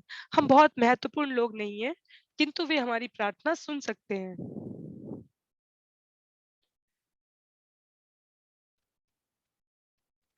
प्रभुपाद ने कहा, नहीं, तुम सभी शुद्ध भक्त हो और तुम्हारा कोई अपना स्वार्थ नहीं है। श्री प्रभुपाद अपने शिष्यों की प्रार्थनाओं को उनके सच्चे प्रेम की अभिव्यक्ति मानते थे, जो आध्यात्मिक दृष्टि से अनुचित नहीं था। किंतु वे कहते थे कि अंततः सब कुछ कृष्ण पर निर्भर है। कृष्ण की अपनी योजना है। जो भी हो, प्रभुपाद का कहना था कि उनके लिए सब कुछ ठीक था। उन्होंने एक संत की कहानी बताई जो विभिन्न लोगों को विभिन्न ढंग से आशीष देते थे। एक राजकुमार को संत आशीष देते थे कि वह चिरायु हो, क्योंकि इंद्रिय सुख भोग के लिए मृत्यु के बाद उसे दंडित होना है। एक तपस्वी को संत आशीर्वाद देते कि वह शीघ्र मर जाए, जिससे तपस्या की कठोरताओं से उसे छुटकारा मिल जाए और वह अपना पवित्र पारितोषिक प्राप्त कर सके। किंतु जब संत को एक शुद्ध भक्त को आशीर्वाद देने को कहा गया, तो संत बोले कि चूंकि भक्त ने कृष्ण के चरण कमलों में पहले ही स्थान पा लिया है, इसलिए उसकी अवस्था वही बनी रहेगी, चाहे वह जीवित रहे या मर जाए। प्रभुपाद अपने शिष्यों की अपेक्षा अधिक अच्छी तरह जानते थे कि यदि वे संसार में रहें तो उन्हें बहुत कुछ करना शेष था, किंतु वे केवल यह जानना चाहते थे कि कृष्ण की क्या इच्छा है। उन्हें ऐसे प्रबल लक्षण दिखाई देने लगे थे कि उनके जीवन का अंत निकट था। कम से कम उनकी शारीरिक दशा से यही संकेत मिलता था, और उन्हें स्वयं भी यही विदित होता था कि कृष्ण की इच्छा थी कि वे शीघ्र ही इस संसार से विदा लें। जीबीसी के सभी लोग मिले और यह निर्णय लिया कि प्रभुपाद की वसीयत के अतिरिक्त, जिसमें इस्कॉन की सभी जायदादों और सभी बैंक खातों को सुरक्षित करने की बात थी, कुछ अन्य प्रश्न भी थे जिन्हें प्रभुपाद के जीते जी उनके समक्ष रखा जाए। उदाहरण के लिए, एक प्रश्न यह था कि भविष्य में शिष्यों को किस प्रकार दीक्षित किया जाएगा। इसका उत्तर मिलना जरूरी था, अन्यथा श्रील प्रभुपाद के निधन के बाद यह तर्क वितर्क और विनाश का स्रोत बन जाएगा। जब प्रभुपाद निचली मंजिल के अपने मुख्य कक्ष में बिस्तर पर बैठे थे, तो जीबीसी सदस्यों की एक चुनी हुई समिति उनके समक्ष आई। सत्स्वरूप दास गोस्वामी को वक्ता बनना था, किंतु वे शर्मा और सकुचा रहे थे। श्रील प्रभुपाद के समक्ष जाना और यह पूछना कि उनके निधन के बाद क्या करना चाहिए अशिष्टतापूर्ण लग रहा था, किंतु यह जरूरी था।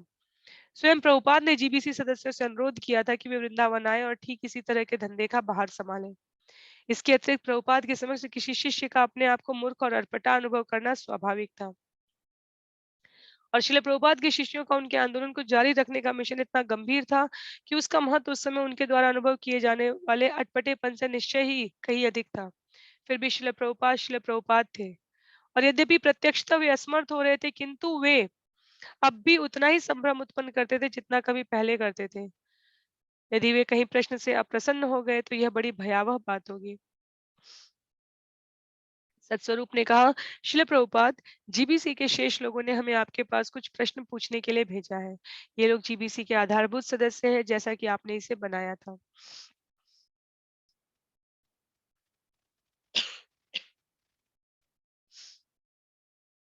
हमारा पहला प्रश्न जीबीसी के सदस्यों के बारे में है।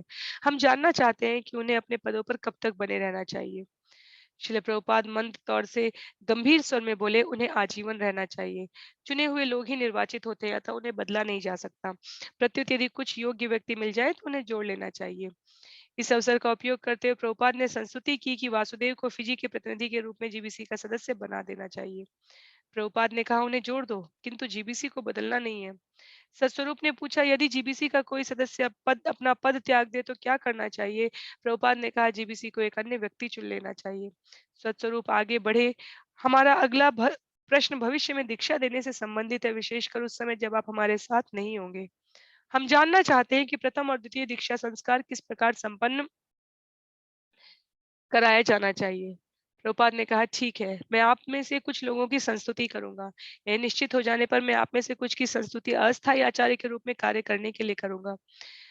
तमाल कृष्ण बीच में बोल उठे, क्या वे ऋत्विक आचार्य होंगे?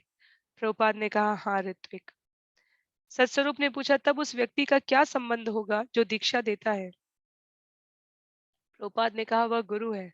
सत्स्वरूप ने कहा, किंतु वह तो यह आपकी ओर से करता है। हाँ, यह औपचारिकता है, क्योंकि मेरी उपस्थिति में कोई गुरु नहीं बन सकता, इसलिए मेरी ओर से मेरे आदेश पर हमारा आज्ञा गुरु।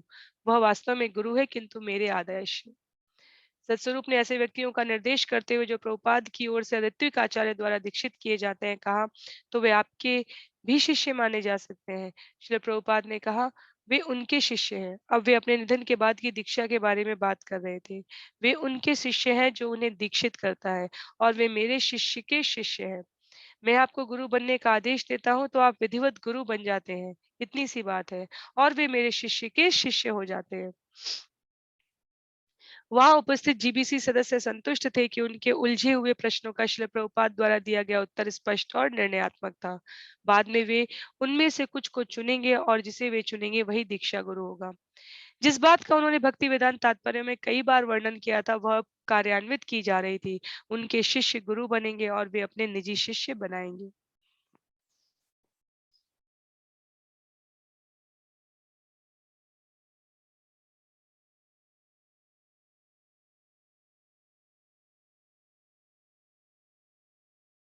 सत्स्वरूप ने अगला प्रश्न बीबीटी के संबंध में पूछा। उसने कहा, वर्तमान समय में आपके देखे और आपके स्वीकृत किए बिना कोई भी अनुदित पुस्तक नहीं छप सकती। तो प्रश्न यह है कि क्या भविष्य में पुस्तकों के प्रकाशन के लिए कोई नियम होगा, ऐसी पुस्तकों के लिए जो आप नहीं देख सकेंगे? प्रभुपाद ने उत्तर दिया, इस प्रश्न पर विशेषज्ञों की दृष्टि से विचार करना है। उन्होंने यह सिद्धांत तो मान लिया कि भविष्य में संस्कृत पुस्तकों के अनुवाद हो सकते हैं, किंतु आगाह किया, मेरे शिष्यों में से अनेक ऐसे नहीं हैं जो ठीक ठाक अनुवाद कर सकते हों। कीर्तनानंद स्वामी ने कहा, अतएव श्रील प्रभुपाद, हम सोचते हैं कि आप हमको बहुत शीघ्र नहीं छोड़ सकते। प्रभुपाद बोले, मैं छोड़ना चाहता भी नहीं, किंतु मैं विवश हूँ, मैं कर भी क्या सकता हूँ? कीर्तनानंद ने कहा, यदि आप नहीं चाहेंगे तो कृष्ण भी नहीं चाहेंगे। श्रील प्रभुपाद ने आगे बोलते हुए संस्कृत वैष्णव साहित्य के अनुवाद के लिए विशेष योग्यताओं का वर्णन किया। उन्होंने कहा, इसके लिए सिद्ध जीवात्मा की जरूरत है, अन्यथा केवल अ ब क ड की नकल करने से काम नहीं चलेगा। मेरे तात्पर्य लोगों को पसंद है क्योंकि वे प्रत्यक्ष अनुभव के रूप में प्रस्तुत किए गए हैं। बिना सिद्ध बने यह संभव नहीं है। भगवान ने कहा, यह कोई विद्वत्ता की बात नहीं है। श्रील प्रभुपाद ने कहा, भगवान चैतन्य कहते हैं, अमार आज्ञा गुरु। जो चैतन्य महाप्रभु की आज्ञा को समझ सकता है वही गुरु बन सकता है, अथवा जो अपने गुरु की आज्ञा का परंपरा अनुसार बोध रखता है वह गुरु हो सकता है। अतः मैं आप में से कुछ को चुनूंगा। अपनी बात की पुनरावृत्ति करके प्रभुपाद उस पर बल दे रहे थे, जिसे वे चुनेंगे वही गुरु होगा, और उन्होंने अपनी दूसरी बात की भी पुनरावृत्ति की, जीबीसी को बदलने की का कोई प्रश्न नहीं है। प्रत्युत जो योग्य है उसे जीबीसी द्वारा निर्वाचित करके जोड़ा जा सकता है। कमाल कृष्ण ने प्रस्ताव किया, निसंदेह यह तब होगा जब कोई छोड़कर चला जाता है, जैसा कि जीबीसी में पहले भी हो चुका है। प्रभुपाद ने कहा, ऐसे लोगों के बदले में दूसरे लोग रखे जा सकते हैं, किंतु उन्हें आदर्श आचार्य होना चाहिए। प्रारंभ में हमने काम चलाने के लिए लोगों को रख लिया था, किंतु अब हमें बहुत सावधान रहना चाहिए। जो कोई भी विचलित हो रहा हो, उसका बदल देना चाहिए। अपने कतिपय प्रश्नों के उत्तर पा लेने के बाद जीबीसी के लोग मौन बैठ गए और प्रतीक्षा करने लगे कि प्रभुपाद के अगले आदेश क्या हैं। उन्हें यह भी चिंता थी कि उनकी उपस्थिति से प्रभुपाद को थकान न हो जाए। तमाल कृष्ण बोले, शिल प्रभुपाद, एक कीर्तन दल कुछ कीर्तन करने के लिए तैयार है, क्या वे अंदर आ जाएं? शिल प्रभुपाद अपनी वसीयत की रूपरेखा तमाल कृष्ण गोस्वामी को पहले ही दे चुके थे। जीबीसी इस्कॉन की सर्वोच्च प्रशासकीय सत्ता होगी। इस्कॉन की प्रत्येक संपत्ति के लिए 3 न्यासी होंगे। विभिन्न बैंकों में प्रभुपाद के नाम में जमा धन इस्कॉन की संपत्ति होगा। उनकी पूर्व पत्नी और पुत्रों के लिए अल्प पेंशन देय होगी। अभी जीबीसी के लोग इकट्ठे होकर वसीयत को कानूनी रूप देने के लिए उसके प्रारूप की छानबीन कर ही रहे थे कि प्रभुपाद से भेंट करने एक ऐसा व्यक्ति आया जिससे उन्हें इस्कॉन संघ के विषय में चिंता हो गई। वृंदावन के एक मंदिर के गोस्वामियों में से एक गोस्वामी श्रील प्रभुपाद से मिला और उनकी बड़ी प्रशंसा करने लगा। किंतु वार्तालाप के बीच उसने पूछा, आपके बाद संपत्ति का स्वामी कौन होगा? जो ही वह भला आदमी चला गया, श्रील प्रभुपाद ने गोपाल कृष्ण को बुलाया। गोपाल कृष्ण महाराज की जय। तमाल कृष्ण और भवानंद भी आ गए। श्रील प्रभुपाद ने कहा, आप जानते हैं कि भारत में एक अंतरधारा है? तमाल कृष्ण ने दोहराया, अंतरधारा? प्रभुपाद ने कहा, एक अंतरधारा चल रही है कि मेरी मृत्यु के बाद सभी संपत्तियां आपके हाथ से छिन सकती हैं। तमाल कृष्ण ने पूछा, छी, क्या अभी जो वार्तालाप हुआ उससे आपने यह समझा है? प्रभुपाद ने कहा, मैं इसे बहुत पहले समझ चुका था। आप लोग अपनी रक्षा कैसे करने जा रहे हैं? ये प्रभुपाद ही थे जो एक बार फिर अपने शिष्यों को सांसारिक बुद्धिमत्ता से अवगत करा रहे थे। तमाल कृष्ण ने कहा, आपका आदेश है, आपने आदेश दिया है कि हम इसे न्यास की संपत्ति बनाएं, जिसकी देखरेख आजीवन न्यासी करें। सचमुच यह संपत्ति सारे भारत में ईर्ष्या का विषय बन गई है। यह संपत्ति सर्वोत्तम संपत्ति है। श्रील प्रभुपाद ने कहा, उन्हें हमारी प्रतिष्ठा से ईर्ष्या है, हमारे पद से ईर्ष्या है, हमारी हर चीज से ईर्ष्या है। हर क्षेत्र में हमारा स्थान प्रथम श्रेणी का है। श्रील प्रभुपाद के लिए वसीयत का अर्थ उनके इस्कॉन की रक्षा था। जैसा कि श्रील प्रभुपाद ने बताया था, भक्त में स्वार्थ लेश मात्र भी नहीं होता। हर वस्तु कृष्ण के लिए होती है, किंतु अपनी विशुद्धता में उसे बहुत सीधा या मूर्ख भी नहीं होना चाहिए। इस्कॉन एक विशाल वर्धमान संगठन था जिसके पास संपत्तियां और धन दौलत थी जिनका 100% कृष्ण की सेवा भक्ति में व्यय होना था। श्रील प्रभुपाद ने जीबीसी को सतर्क रहने को कहा। जब उनके जीबीसी के लोग आपस में वसीयत के विवरण पर विचार विमर्श कर रहे थे, प्रभुपाद इस्कॉन की संपत्तियों के लिए चिंतामग्न बिस्तर में लेटे थे। उन्होंने कुछ खाने का प्रयत्न नहीं किया और उपेंद्र को उनकी छाती की मालिश करनी पड़ रही थी। उस दिन बाद में मधुर कीर्तन करते हुए अपने भक्तों के दल से घिरे हुए प्रभुपाद ने खतरे की चर्चा फिर की। उन्होंने कहना आरंभ किया, एक बड़ा षड्यंत्र चल रहा है। वे लोग बड़े उपद्रवी हैं। तमाल कृष्ण, जिन्हें मालूम था कि प्रभुपाद किस विषय में बात कर रहे हैं, बोले, इसे तुरंत कर देना चाहिए, इसे न्यास की संपत्ति बना दिया जाए। श्री प्रभुपाद ने कहा, इसे किया जाएगा, बहुत अच्छा। जो बात प्रभुपाद कह रहे थे वह असामान्य नहीं थी, किंतु उसे मजबूरी और होशियारी से करना था। और इसका तात्पर्य यह था कि इसे प्रभुपाद को स्वयं करना था। अब वे और अधिक प्रबंध नहीं देख सकते थे, किंतु क्या उनके शिष्य उन्हें विश्वास दिला सकते थे कि संस्था की संपत्तियों और इसकी दौलत की रक्षा उनके द्वारा की जाएगी? तमाल कृष्ण ने इस मामले में जीबीसी की क्षमता के संबंध में प्रभुपाद को विश्वास दिलाने के लिए कहा, सभी संपत्तियों की रक्षा की जाएगी, विशेषकर भारत में। भवानंद स्वामी ने गोस्वामी ने कहा, श्रील प्रभुपाद, न्यासियों की नियुक्ति हो जानी चाहिए। प्रभुपाद ने उत्तर दिया, बिना पद का न्यासी? न्यासी कहाँ है? मैंने बुक ट्रस्ट के लिए ट्रस्टियों का एक प्रारूप तैयार कर दिया है, उसी तरह इसके लिए भी बना लो। तमाल कृष्ण ने कहा, तो उसी तरह का हम एक प्रारूप बना लेंगे और प्रारूप स्वीकृत हो जाने पर आप हमें बता सकेंगे कि आप किन ट्रस्टियों को चाहते हैं। प्रभुपाद ने कहा, अरे आप अपने में से चुन सकते हैं, मुझे क्यों तंग कर रहे हो? जब तमाल कृष्ण ने उल्लेख किया कि भारत में 3 स्थान बंबई, वृंदावन और मायापुर सर्वोपरि महत्वपूर्ण है, तो प्रभुपाद ने उत्तर दिया, प्रत्येक स्थान। इसके बाद उन्होंने यह जोड़ा, आप लोगों में से कोई शक्तिशाली व्यक्ति नहीं है, यही कठिनाई है। तमाल कृष्ण ने स्वीकार किया, यह सच है। शिल प्रभुपाद ने कहा, सभी मेरे बच्चे हैं। यह उक्ति प्रेम की थी, राहत की नहीं। हमें एक शक्तिशाली व्यक्ति की आवश्यकता है, इसकी कमी है। हर छोटे मोटे मामले में मुझे मुंह खोलना पड़ता है। जो भी हो, आप जैसे भी हो, बैठ जाइए और न्यासियों को चुन लीजिए। प्रारूप तो बन ही गया है, ट्रस्ट बना डालिए। आप में से रामेश्वर कुछ समझदार है। जैसा भी है, भरसक प्रयत्न कीजिए, अन्यथा एक बहुत बड़ी अंतर्धारा बह रही है। वे आपके कार्यक्रम की प्रतीक्षा कर रहे हैं। तमाल कृष्ण ने प्रभुपाद को विश्वास दिलाया कि वे तुरंत एक बैठक करने जा रहे हैं। हम इन सभी बातों पर विचार-विनिमय करेंगे। प्रभुपाद ने कहा, चर्चा तो मैं कर चुका हूँ, अब इसे कर डालो। तमाल कृष्ण ने कहा, मेरा मतलब यह था कि हम इसे करेंगे। प्रभुपाद बोले, बहुत ठीक, देर ना करो। इस तरह के अवसर पर विशेष रूप से स्पष्ट हो जाता था कि वह दिन आने ही वाला है जब प्रभुपाद के बच्चों को बड़े होकर संघ का अपने बूते पर नेतृत्व संभालना होगा, प्रबंध करना होगा, उसकी रक्षा करनी होगी और उसका विस्तार करना होगा। हो सकता है कि यह अंतिम अवसर हो जो उन्हें सीधे उनसे सीखने को, उनके निकट बैठकर कीर्तन करने को और अपने आप को पूर्णतया अर्पित करने को मिल रहा था कि वे इस्कॉन के लिए उनकी इच्छाओं की पूर्ति करेंगे। ऐसा लग रहा था मानो श्रील प्रभुपाद को संदेह था कि उनके बच्चे अपने आप को अवसर के उपयुक्त साबित करेंगे और यह अभिव्यक्त संदेह शिष्यों को उकसा रहा था कि वे हतोत्साहित ना हो, वरन अपने आप को स्वामी भक्त और सक्षम सिद्ध करने के लिए दृढ़तापूर्वक कार्यरत हो जाएं। उस दिन संध्या समय जीबीसी की एक समिति ने श्रील प्रभुपाद के समक्ष रिपोर्ट प्रस्तुत की कि वसीयत का प्रारूप तैयार हो गया था, जिसमें निर्धारित न्यासियों द्वारा इस्कॉन संपत्तियों के अभिरक्षण का विधान था। रामेश्वर ने प्रभुपाद के समक्ष रिपोर्ट पढ़कर सुनाई, जिन्होंने केवल कुछ थोड़े से संशोधन किए। रामेश्वर ने कहा, इससे अब हमें कोई धोखा नहीं दे सकेगा। प्रभुपाद सहमत हुए। हाँ, जहां तक मैं देख सकता हूँ। वे कभी कभी अत्यंत चिंताजनक मामलों में भी मौन रहते थे। जहां तक संभव था, उन्होंने जीबीसी के लोगों का दशा निर्देशन किया था। अब अधिकांश में वे पवित्र नाम की औषधि चाहते थे, किंतु शिष्यों ने जो कुछ किया था वह सब ठीक था और उससे वे संतुष्ट थे। जब समिति उनके कमरे से जा रही थी तो उन्होंने मंद स्वर में कहा, इस्कॉन के भावी निर्देशकों की जय हो। और बाद में जब वे अपने शिष्यों सेवकों के साथ अकेले थे तो उन्होंने अश्रुपात किया और कहा कि अब मैं शांतिपूर्वक जा सकता हूँ।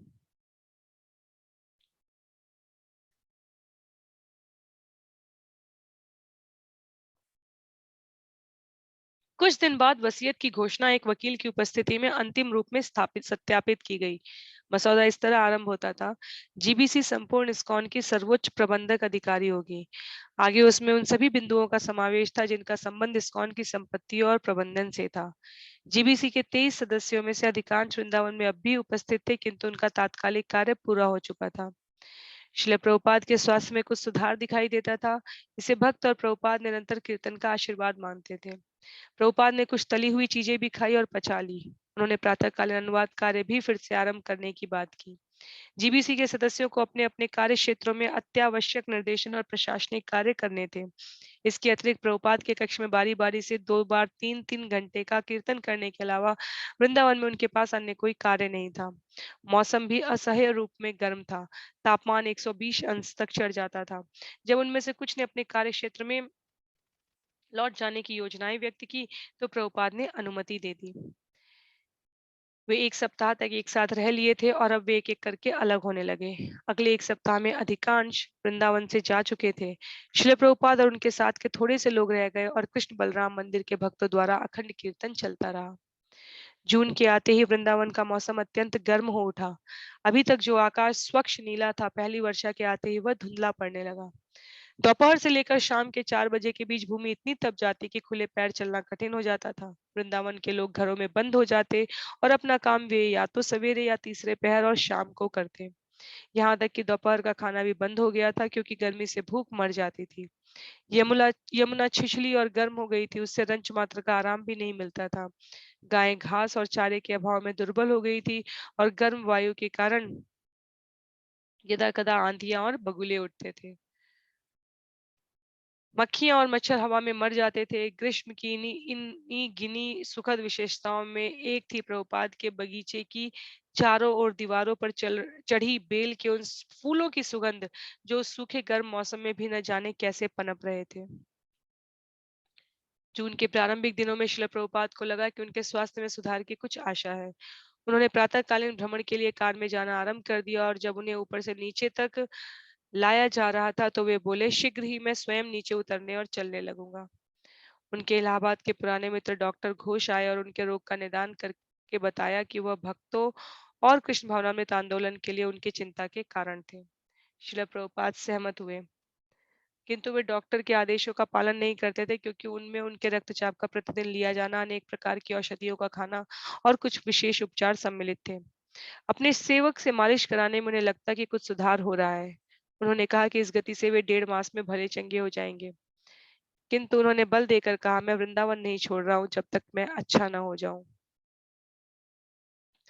एक दिन सवेरे शिल प्रभुपाद ने अर्चा विग्रहों के दर्शनों के लिए जाना चाहा, और उनके सहायक उनकी घूमने वाली कुर्सी में उन्हें बैठाकर तत्परता पूर्वक कृष्ण बलराम के समक्ष ले गए। तमाल वृक्ष के नीचे अपनी कुर्सी में बैठे हुए प्रभुपाद दिव्य बंधुओं पर दृष्टिपात करने लगे, जबकि आंसुओं की अनेक बूंदें उनके गालों पर ढुलकने लगी। वे बोले, इनकी वेशभूषा बहुत सुंदर है। एक और उन्हें कृष्ण बलराम की उपस्थिति में होने का लाभ मिल रहा था, तो दूसरी ओर वे तमाल वृक्ष की सुखद छाया में होने का आनंद प्राप्त कर रहे थे। उन्होंने कहा, ठेकेदार इस वृक्ष को कटवा देना चाहता था, किंतु मैंने अनुमति नहीं दी। तमाल वृक्ष अधिक संख्या में नहीं रह गए हैं, ये सांसारिक लोग नहीं जानते। श्रील प्रभुपाद नियमित रूप से सवेरे अर्चा विग्रहों के दर्शन के लिए आने लगे। यह एक ऐसी घटना थी जो धीरे धीरे मंदिर का दैनिक कार्यक्रम बन गई, जिसमें इस्कॉन के भक्त और अतिथि सभी शामिल होने लगे। प्रभुपाद अपनी रॉकिंग चेयर में तमाल वृक्ष के नीचे बैठ जाते थे और एक भक्त कीर्तन आरंभ करता था। प्रभुपाद और अन्य भक्त बाद में गाते हुए उसका साथ देते थे। प्रभुपाद के भक्तों के लिए वृंदावन की रमण रेती में मंदिर के अहाते के भीतर प्रभुपाद के साथ कीर्तन करना आध्यात्मिक संसार का मूल तत्व जैसा था। यद्यपि प्रभुपाद का शरीर प्रत्यक्षतः रोगग्रस्त था, किंतु वे सदैव की भांति सतर्क थे और हर दिन सवेरे वे देख लेते थे कि वहां कौन उपस्थित है और कौन नहीं। अपनी रॉकिंग चेयर में बैठे और कृष्ण बलराम की ओर निहारते हुए प्रभुपाद के साथ होने का यह विशेष अवसर ऐसा था, जिससे भक्तों को धीरे धीरे प्यार सा हो गया। वृंदावन के निवासी और तीर्थयात्री भी प्रभुपाद के इर्द गिर्द इकट्ठे हो जाते थे और प्राय उन्हें धन देते थे, जिसे वे उनके चरणों पर रख देते थे। स्फूर्ति से भरे गुरुकुल के युवा बालक प्रभुपाद के सामने नृत्य करते रहते थे। तीर्थयात्रियों का समूह उन्हें प्रणाम करता हुआ और उनके चरणों पर धन चढ़ाता हुआ आता जाता रहता था, और उनके सचिवों में से एक उन्हें विशाल चामर पंखा डुलाता रहता था, और श्रील प्रभुपाद कृष्ण और बलराम पर ध्यान केंद्रित किए गंभीर और सरल भाव में बैठे रहते थे। कभी कभी वे अपने मुख्य कमरे से लगे बगीचे में जाकर एकांत में बैठते थे। एक भक्त ने वहां गुलाबी रंग के कमल के रूप में एक विशाल पलस्तर का फव्वारा बनाया था, और जब प्रभुपाद कुसुमित लताओं से घिरे छोटे शय्याकोश में बैठे होते थे, उस समय चलते हुए फव्वारे से उन्हें बड़ी प्रसन्नता और शांति मिलती थी। प्राय एक बंदर दीवार फांदकर बगीचे में आ जाता था और चुराने के लिए चीजें ढूंढता था, और प्रभुपाद उसे खदेड़वा देते थे। अन्यथा वे मौन बैठे रहते थे, केवल कभी कभी एक दो शिष्यों के साथ कुछ बात कर लेते थे। एक दिन बगीचे में बैठे हुए श्रील प्रभुपाद उस सभ्य और सरल जीवन की याद कर रहे थे जो उन्होंने एक बालक के रूप में बिताया था। उन्होंने उन सारे संस्कारों का वर्णन किया जो उनकी माँ ने गर्भावस्था में प्रसव के समय की आपदाओं को शांत करने के लिए किए थे। यद्यपि उनका स्वर मंद और दुर्बल था, फिर भी बात करने की ओर उनमें रुझान था। उन्होंने कहा, बच्चों की कितनी देखभाल की जाती थी, अब ये धूर्त बच्चों की हत्या कर रहे हैं। यह कितना असभ्य जीवन है। ये दो पैरों वाले जानवर हैं। इन दिनों भी भारत के भीतरी गांवों में जीवन शांतिपूर्ण हो सकता है।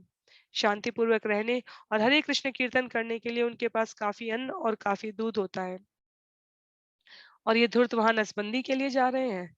श्रील प्रभुपाद अनिवार्य नसबंदी संबंधी इंदिरा गांधी की नीति की ओर संकेत कर रहे थे। वहां उपस्थित एक भक्त अभी अभी पश्चिम बंगाल से लौटा था, जहां वह गांव गंगा में नाव से यात्रा करके गांवों में धर्मोपदेश और प्रसाद वितरण करता रहा था। श्रील प्रभुपाद ने उसे बताना आरंभ किया कि किस तरह गांव में आटे की गोल बाटी बनाकर उसे खुली आग में रखकर सेक लेते हैं। वह आग गाय के गोबर से बने कंडे की होती है और उसे खांडी आग कहते हैं। उसी आग पर वे एक बर्तन रखकर उसमें दाल पका लेते हैं। कुछ समय में दाल उबल जाती है और वह बहुत अच्छी होती है। बाटी को घी में पका लेने से वह अव्वल दर्जे की बन जाती है।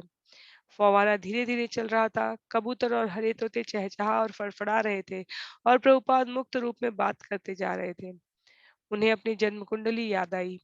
70 वर्ष के बाद यह व्यक्ति विदेश जाएगा और अनेक मंदिर स्थापित करेगा। उन्होंने कहा कि पहले उनकी समझ में नहीं आया था कि वे सचमुच विदेश जाएंगे, किंतु जब वे अंत में संयुक्त राज्य में आ गए तो उनका इरादा वहां से कभी लौटने का नहीं था। यदि 1967 में उन्हें संयुक्त राज्य में लकवा मार गया होता तो वे कभी वापस ना आते। उन्होंने कहा, इसका मतलब यह है कि कृष्ण की ऐसी इच्छा थी, नहीं तो लौटने की मेरी कोई योजना नहीं थी, इसलिए मैंने यहाँ अपना स्थायी निवास बनाया। तमाल कृष्ण गोस्वामी ने पूछा, क्या भारत वापस आने का आपको खेद है? प्रभुपाद ने कहा, नहीं, मेरी योजना वहां रुकने की थी, किंतु कृष्ण की योजना भिन्न थी। जब मैं 1970 में वापस आ रहा था तो मैंने लॉस एंजलिस मंदिर में कृष्ण के अर्चा विग्रह द्वारकाधीश से कहा, मैं यहाँ धर्मोपदेश करने आया था। मैं नहीं जानता कि आप मुझे वापस क्यों घसीट रहे हैं। यह मैंने उस समय कहा था जब मैं लॉस एंजलिस छोड़ रहा था। मैं प्रसन्न नहीं था, किंतु कृष्ण की अपनी योजना थी। धमाल कृष्ण ने टिप्पणी की, बहुत अच्छी योजना थी वह। श्रील प्रभुपाद ने आगे कहा, कृष्ण ने कहा, आओ मैं तुम्हें वृंदावन में इससे अच्छा स्थान दूंगा। तुम वृंदावन में अवकाश ले चुके थे और मैंने तुमसे उसे छोड़ने को कहा। अब तुम्हें वापस आना है, मैं तुम्हें इससे अच्छा स्थान दूंगा। अस्तु, उन्होंने मुझे एक मंदिर दिया है जो और किसी स्थान से 100 गुना अच्छा है। क्या ऐसा नहीं है? द टाइम्स ऑफ इंडिया में शिल प्रभुपाद गंभीर रूप से बीमार शीर्षक एक समाचार उसके मुख पृष्ठ पर छपा। इसके बारे में सुनकर प्रभुपाद ने टिप्पणी की, यदि वे यह न समझते कि भक्तिवेदांत स्वामी महत्वपूर्ण व्यक्ति है तब वे यह समाचार न छापते। गिरिराज ने शिल प्रभुपाद को लिखा कि आपसे सहानुभूति रखने वाले अनेक लोगों ने बंबई मंदिर को टेलीफोन करके और अधिक जानकारी मांगी है। एक भक्त ने एक वक्तव्य जारी किया था जिसे द टाइम्स ऑफ इंडिया ने कुछ दिन बाद अपने तीसरे पृष्ठ पर शिल प्रभुपाद अब पहले से अच्छे हैं शीर्षक के अंतर्गत छापा। तो क्या शिल प्रभुपाद गंभीर रूप से बीमार या पहले से अच्छे थे? उन्होंने कहा, मैं जीवित रहूं या मर जाऊं, किसी भी दशा में मैं कृष्ण के साथ हूं। किंतु उन्होंने विश्वस्त ढंग से कहा, मैंने कृष्ण से प्रार्थना की है कि मुझे उत्साह दे जो मेरी मृत्यु तक बना रहे। एक सैनिक को युद्ध भूमि में लड़ते हुए मरना चाहिए।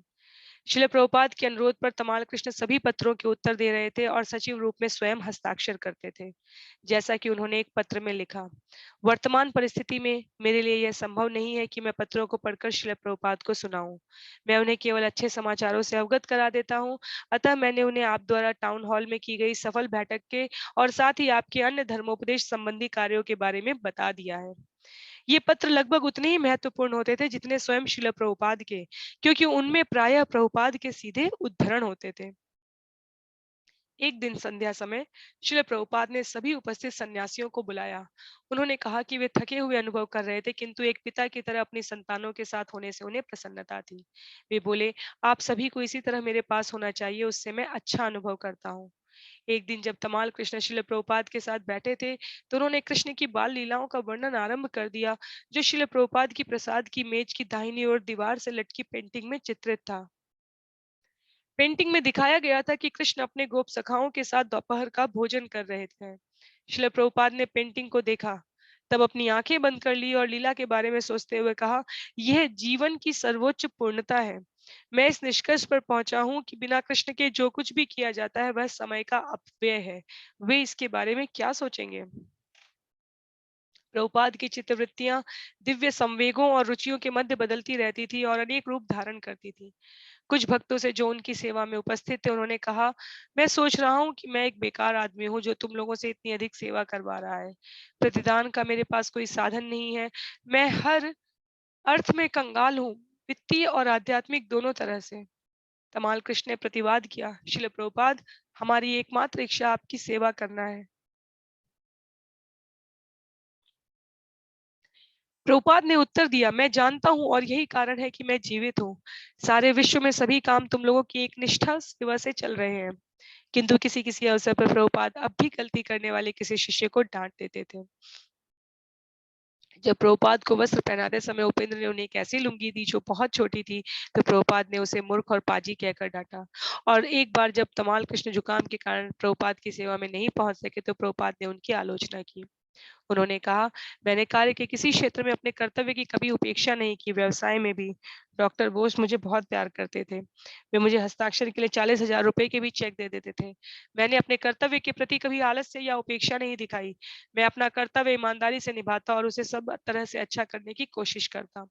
मैंने अपने कार्य की उपेक्षा केवल तब की थी जब मैं अपनी युवा पत्नी के चक्कर में था। तब मैंने अपने अध्ययन की उपेक्षा की थी। यह सब परिस्थितियों के कारण था और तब बाद में मैं अपनी पत्नी की उपेक्षा करने लगा। मेरे पिताजी कहते थे कि मेरा सौभाग्य है कि मेरा परिवार मुझे पसंद नहीं था। कृष्ण ने मुझे अनेक परिस्थितियों से बचाया है। यह भौतिक जीवन उत्थान पतन से भरा है। श्रील प्रभुपाद एक दिन बड़े सवेरे अचानक जग गए। उन्होंने सेवा में उपस्थित शिष्यों से कहा, मैंने एक स्वप्न देखा है। पियक्कड़ों और कीर्तनियों का एक बड़ा समूह जमा है। पियक्कड़ सभी पागल है, कुछ पियक्कड़ कीर्तनिया बन रहे हैं, उनकी लड़ाई बंद नहीं होती, पियक्कड़ सन की है। तमाल कृष्ण ने कहा, क्या आप भी वहां थे? हाँ, मैं भी वहाँ खड़ा था। क्या कुछ कीर्तनीय पियक्कड़ बन रहे थे? श्रील प्रभुपाद ने कहा, कीर्तनियों का पतन नहीं हो सकता, उनके नाम परम धाम जाने वालों में लिखे होते हैं। वे कृष्ण के परिवार के हैं। वृंदावन में जीबीसी की बैठक के बाद स्वरूप दामोदर मणिपुर और कलकत्ता की यात्रा पर गए थे। अब वे श्रील प्रभुपाद से मिलने वृंदावन वापस आ गए थे। जो ही श्रील प्रभुपाद को उनके वापस आने का समाचार मिला, उन्होंने स्वरूप दामोदर को अपने पास बुलाया। हमेशा की तरह श्रील प्रभुपाद ने उनके साथ विशेष व्यवहार किया और उन्हें अधिक समय तथा ध्यान दिया। स्वरूप दामोदर से पहली मुलाकात होने के दिन से, जब स्वरूप दामोदर थॉडम सिंह के नाम से शिशरू यूनिवर्सिटी में ऑर्गेनिक केमिस्ट्री में पीएचडी के शोध छात्र थे, प्रभुपाद ने उनसे संबंध विकसित करने पर विशेष ध्यान दिया था। ताउडम मणिपुर में पलकर बड़े हुए थे और वहां के हाई स्कूल करने के बाद आगे की पढ़ाई के लिए कैलिफोर्निया विश्वविद्यालय अमेरिका चले गए थे। वे लॉस एंजलिस की सड़कों पर भक्तों के कीर्तन से आकृष्ट हुए थे और मंदिर देखने गए थे। जब उनकी भेंट श्रील प्रभुपाद से हुई तो उन्हें विश्वास हो गया कि वे एक सच्चे आध्यात्मिक पुरुष से मिले हैं। पहले पहल टॉडम ने ऐसा रुख दिखाया जैसे कि वे अनुभव आधारित वैज्ञानिक ज्ञान की दुनिया के प्रतिनिधि हों, और प्रभुपाद ने वेनिस बीच पर प्रातःकालीन भ्रमण के लिए उन्हें आमंत्रित किया। आए दिन ताओडम को श्रील प्रभुपाद जीवन के स्रोत से संबंधित वाद विवाद में खींचा करते थे। जब श्रील प्रभुपाद तर्क के लिए तैयार होते तो चारों ओर देखते और कहते, वैज्ञानिक कहाँ है? और ताओडम को देखते हुए पूछते, तो वे क्या कहते हैं? ताओडम तब दलील देते कि जीवन का आरंभ रासायनिक विकास से अचानक हुआ है, और श्रील प्रभुपाद उस दलील को जोरदार तर्क और सहज बुद्धि के प्रदर्शन से ध्वस्त कर देते थे। श्रील प्रभुपाद से नित्य सत्संग होने और भगवत गीता यथारूप को पढ़ने से ताउडम की रुचि भौतिक विज्ञान की अपेक्षा कृष्ण भावनामृत की ओर अधिक होती गई, और अंततः वे प्रभुपाद के दीक्षित शिष्य स्वरूप दामोदर दास बन गए। स्वरूप दामोदर दास की जय। श्रील प्रभुपाद से प्रोत्साहन पाकर स्वरूप दामोदर ने शीघ्र अपनी पीएचडी की उपाधि प्राप्त कर ली और आधुनिक निरीश्वरवादी विज्ञान के विरुद्ध वैज्ञानिक भाषणों और लेखों से श्रील प्रभुपाद की सेवा करने में वे प्रतिज्ञाबद्ध हो गए। श्रील प्रभुपाद भलीभांति अवगत थे कि विज्ञान का शक्तिशाली साम्राज्य लोगों पर सर्वत्र छाया हुआ था और वे उसके निरीश्वरवादी प्रचार का खंडन करने को तत्पर थे। वे जानते थे कि भगवत गीता सर्वोच्च विज्ञान है, और वे देखते थे कि अनेक आधुनिक वैज्ञानिक मान्यताएं किस तरह घोर दुराग्रह पूर्ण थी। अपने सभी प्राविधिक अनाप शनाप और वैज्ञानिक विधियों में विश्वास के बावजूद आधुनिक वैज्ञानिकों को वास्तव में जीवन के स्रोत और प्रयोजन का ज्ञान नहीं था। स्वरूप दामोदर ने और स्नातक की उपाधि से युक्त कुछ अन्य भक्तों ने मिलकर भक्ति वेदांता इंस्टीट्यूट स्थापित किया था, और शैक्षिक आयामों में कार्य करते हुए वे कृष्ण भावनामृत का वैज्ञानिक आधार सिद्ध करना चाहते थे। श्रील प्रभुपाद को उस समय विशेष प्रसन्नता हुई थी जब वैज्ञानिकों के एक विशाल सम्मेलन में स्वरूप दामोदर ने एक नोबेल पुरस्कार विजेता वैज्ञानिक को चुनौती दी थी, जिसका विचार था कि जीवन एक ऐसा अद्भुत चमत्कार है जो रासायनिक जटिलता के किसी निश्चित स्तर पर घटित हुआ। स्वरूप दामोदर ने उससे पूछा था, यदि मैं आपको अपेक्षित रासायनिक दूं तो क्या आप जीवन उत्पन्न कर सकते हैं? और संकोच में पड़े उस वैज्ञानिक ने उत्तर दिया था, मैं नहीं जानता। श्रील प्रभुपाद ने इस घटना की अपने वार्तालापों और व्याख्यानों में बार बार चर्चा की थी। श्रील प्रभुपाद स्वरूप दामोदर और भक्ति वेदांता इंस्टीट्यूट के कार्य की प्रशंसा प्राय करते थे, और उन्होंने विश्वास दिलाया कि बीबीटी उनके लेखों के प्रकाशन, शोध कार्य और निर्माण परियोजनाओं के लिए धन की व्यवस्था करेगी। श्रील प्रभुपाद ने उन्हें दलीलें दे दी थी और वे उन दलीलों को वैज्ञानिक भाषा में विकसित कर रहे थे। अब स्वरूप दामोदर श्रील प्रभुपाद से अधिक संसर्ग बढ़ाने आए थे, और प्रणाम करने के पश्चात उन्होंने प्रभुपाद को कई गुलाबी रंग के कमल के पुष्प भेंट किए। श्रील प्रभुपाद ने एक पुष्प हाथ में लिया और उसकी पंखुड़ियों को खोला। शेष पुष्पों को अर्चा विग्रहों को चढ़ाने के लिए उन्होंने अपने सचिव को दे दिया। स्वरूप दामोदर कई पके अनानास के फल भी लाए थे, और प्रभुपाद ने तुरंत एक गिलास ताजा अनानास का रस मांगा। स्वरूप दामोदर वृंदावन में वैज्ञानिकों का एक सम्मेलन करने की योजना बना रहे थे, जिसमें जीवन का स्रोत विषय पर विचार होना था। वे अनेक वैज्ञानिकों और प्राचार्यों से मिलते रहे थे, जिनमें से कईयों ने स्वरूप दामोदर की विचारधारा और सम्मेलन में भाग लेने में रुचि दिखाई थी। स्वरूप दामोदर ने संभाव्य सम्मेलन की घोषणा करने वाला जो विवरण पत्र तैयार किया था, उसे पढ़कर प्रभुपाद को सुनाया। प्रभुपाद ने शांत भाव से सुना और अंत में कहा, स्वरूप दामोदर की जय। उस दिन तीसरे पहर उन्होंने आपस में फिर वार्तालाप किया। ऐसा लगता था कि भौतिकतावादी विज्ञान को पराजित करने के उद्देश्य से प्रभुपाद स्वरूप दामोदर से बात करने में ना तो कभी अधिक थकान का अनुभव करते थे और ना बीमारी का। स्वरूप दामोदर को वैज्ञानिकों से बातें करना करके आशा बंध रही थी। उन्होंने प्रभुपाद से कहा, मैं समझता हूँ कि जो कार्यक्रम हम बना रहे हैं उसमें उनकी रुचि है, अन्यथा विचार विमर्श के लिए वे समय ना देते। उनमें से कुछ ऐसा अनुभव करते हैं कि हमारी योजना बेजोड़ है। श्रील प्रभुपाद ने कहा, इस तरह का अन्य कोई प्रस्ताव किसी के पास नहीं है। उन्होंने ईश्वर को कोई रहस्यमय चीज मान रखा है, विशेषकर उस धूर्त डार्विन का सिद्धांत ऐसा ही मानता है। वे जानवर जैसे हो गए हैं और सबको जानवर जैसा ही समझते हैं। इस धूर्त ने उनमें विश्वास पैदा कर दिया है। तुम्हारे पूर्वज बंदर थे, वे बंदर की संतान कैसे हो सकते हैं? लेकिन यही चल रहा है। यह डार्विन महाधूर्त है और उसके सिद्धांत को सारे संसार में नृवंश शास्त्र शास्त्र का सबसे बड़ा सिद्धांत माना जाता है। अतः सभी वैज्ञानिकों को मिलकर डार्विन के सिद्धांत के विरोध में बोलना चाहिए। स्वरूप दामोदर के वृंदावन पहुंचने के दिन पहली वर्षा भी हुई, जिससे ग्रीष्म ऋतु के जाने और मानसून के आरंभ होने की सूचना मिली। जब श्रील प्रभुपाद और स्वरूप दामोदर बातें कर रहे थे, उस समय घनघोर वृष्टि हो रही थी। प्रभुपाद ने बताया कि वैदिक विकासवाद का सिद्धांत डार्विन से हजारों वर्ष पूर्व पद्म पुराण में प्रस्तुत किया जा चुका था। स्वरूप दामोदर ने कहा, यदि हम अपने पक्ष में कुछ बड़े वैज्ञानिकों को कर सके, कम से कम थोड़े से वैज्ञानिकों को, तो वह पर्याप्त होगा। प्रभुपाद बोले, मैं भी यही चाहता हूँ। तमाल कृष्ण ने लक्ष्य किया कि 2 घंटे तक बातें करने के बाद शिला प्रभुपाद थक गए होंगे, इसलिए वे बीच में बोले, शिला प्रभुपाद, क्या आप चाहेंगे कि अब एक संकीर्तन दल आए? किंतु प्रभुपाद ने संशोधन करते हुए कहा, यह कीर्तन ही तो है जो चल रहा है। लोगों को समझना है कि कीर्तन क्या है। कृष्ण पर कोई प्रकरण हो, वह कीर्तन है। सुखदेव गोस्वामी कीर्तन से पूर्ण हो गए थे, किंतु वे किस तरह का कीर्तन करते थे? तमाल कृष्ण ने उत्तर दिया, वे भागवत बोलते थे। श्री प्रभुपाद ने कहा, हाँ, आप सोचते हैं कि केवल ढोलक और करताल कीर्तन है, किंतु हम यहाँ जो भी करते हैं वह कीर्तन है। इसमें कोई भौतिक संबंध नहीं है। हम यह वार्ता नहीं कर रहे हैं कि अपना धंधा कैसे बढ़ाएं या कामिनी और मदिरा का आनंद कैसे प्राप्त करें।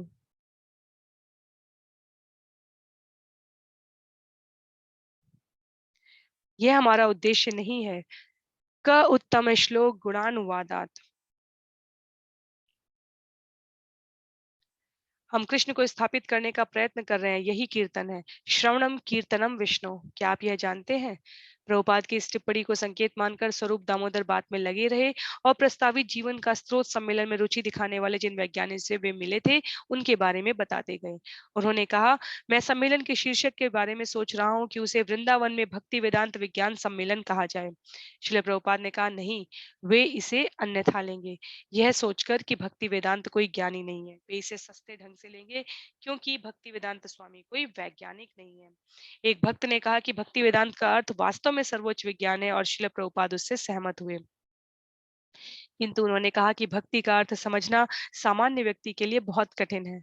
प्रभुपाद ने कहा, सम्मेलन का नाम जीवन का स्रोत जीवन क्यों न रखा जाए, और स्वरूप दामोदर तुरंत सहमत हो गए।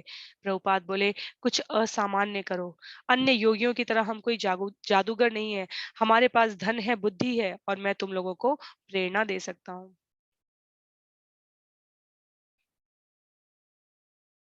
श्रील प्रभुपाद के ऊपर लिखे गए इन समस्त अध्यायों में यह अध्याय बहुत विशेष महत्व का है।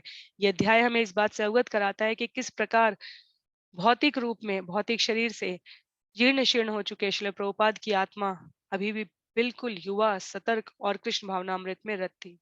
श्रील प्रभुपाद अपने सभी प्रयासों के द्वारा सभी प्रकार की विशेषताओं से युक्त अपने भक्तों को, अपने शिष्यों को उनके क्षेत्र में और अधिक कृष्ण भावनामय प्रचार और प्रसार करने के लिए प्रोत्साहित कर रहे थे।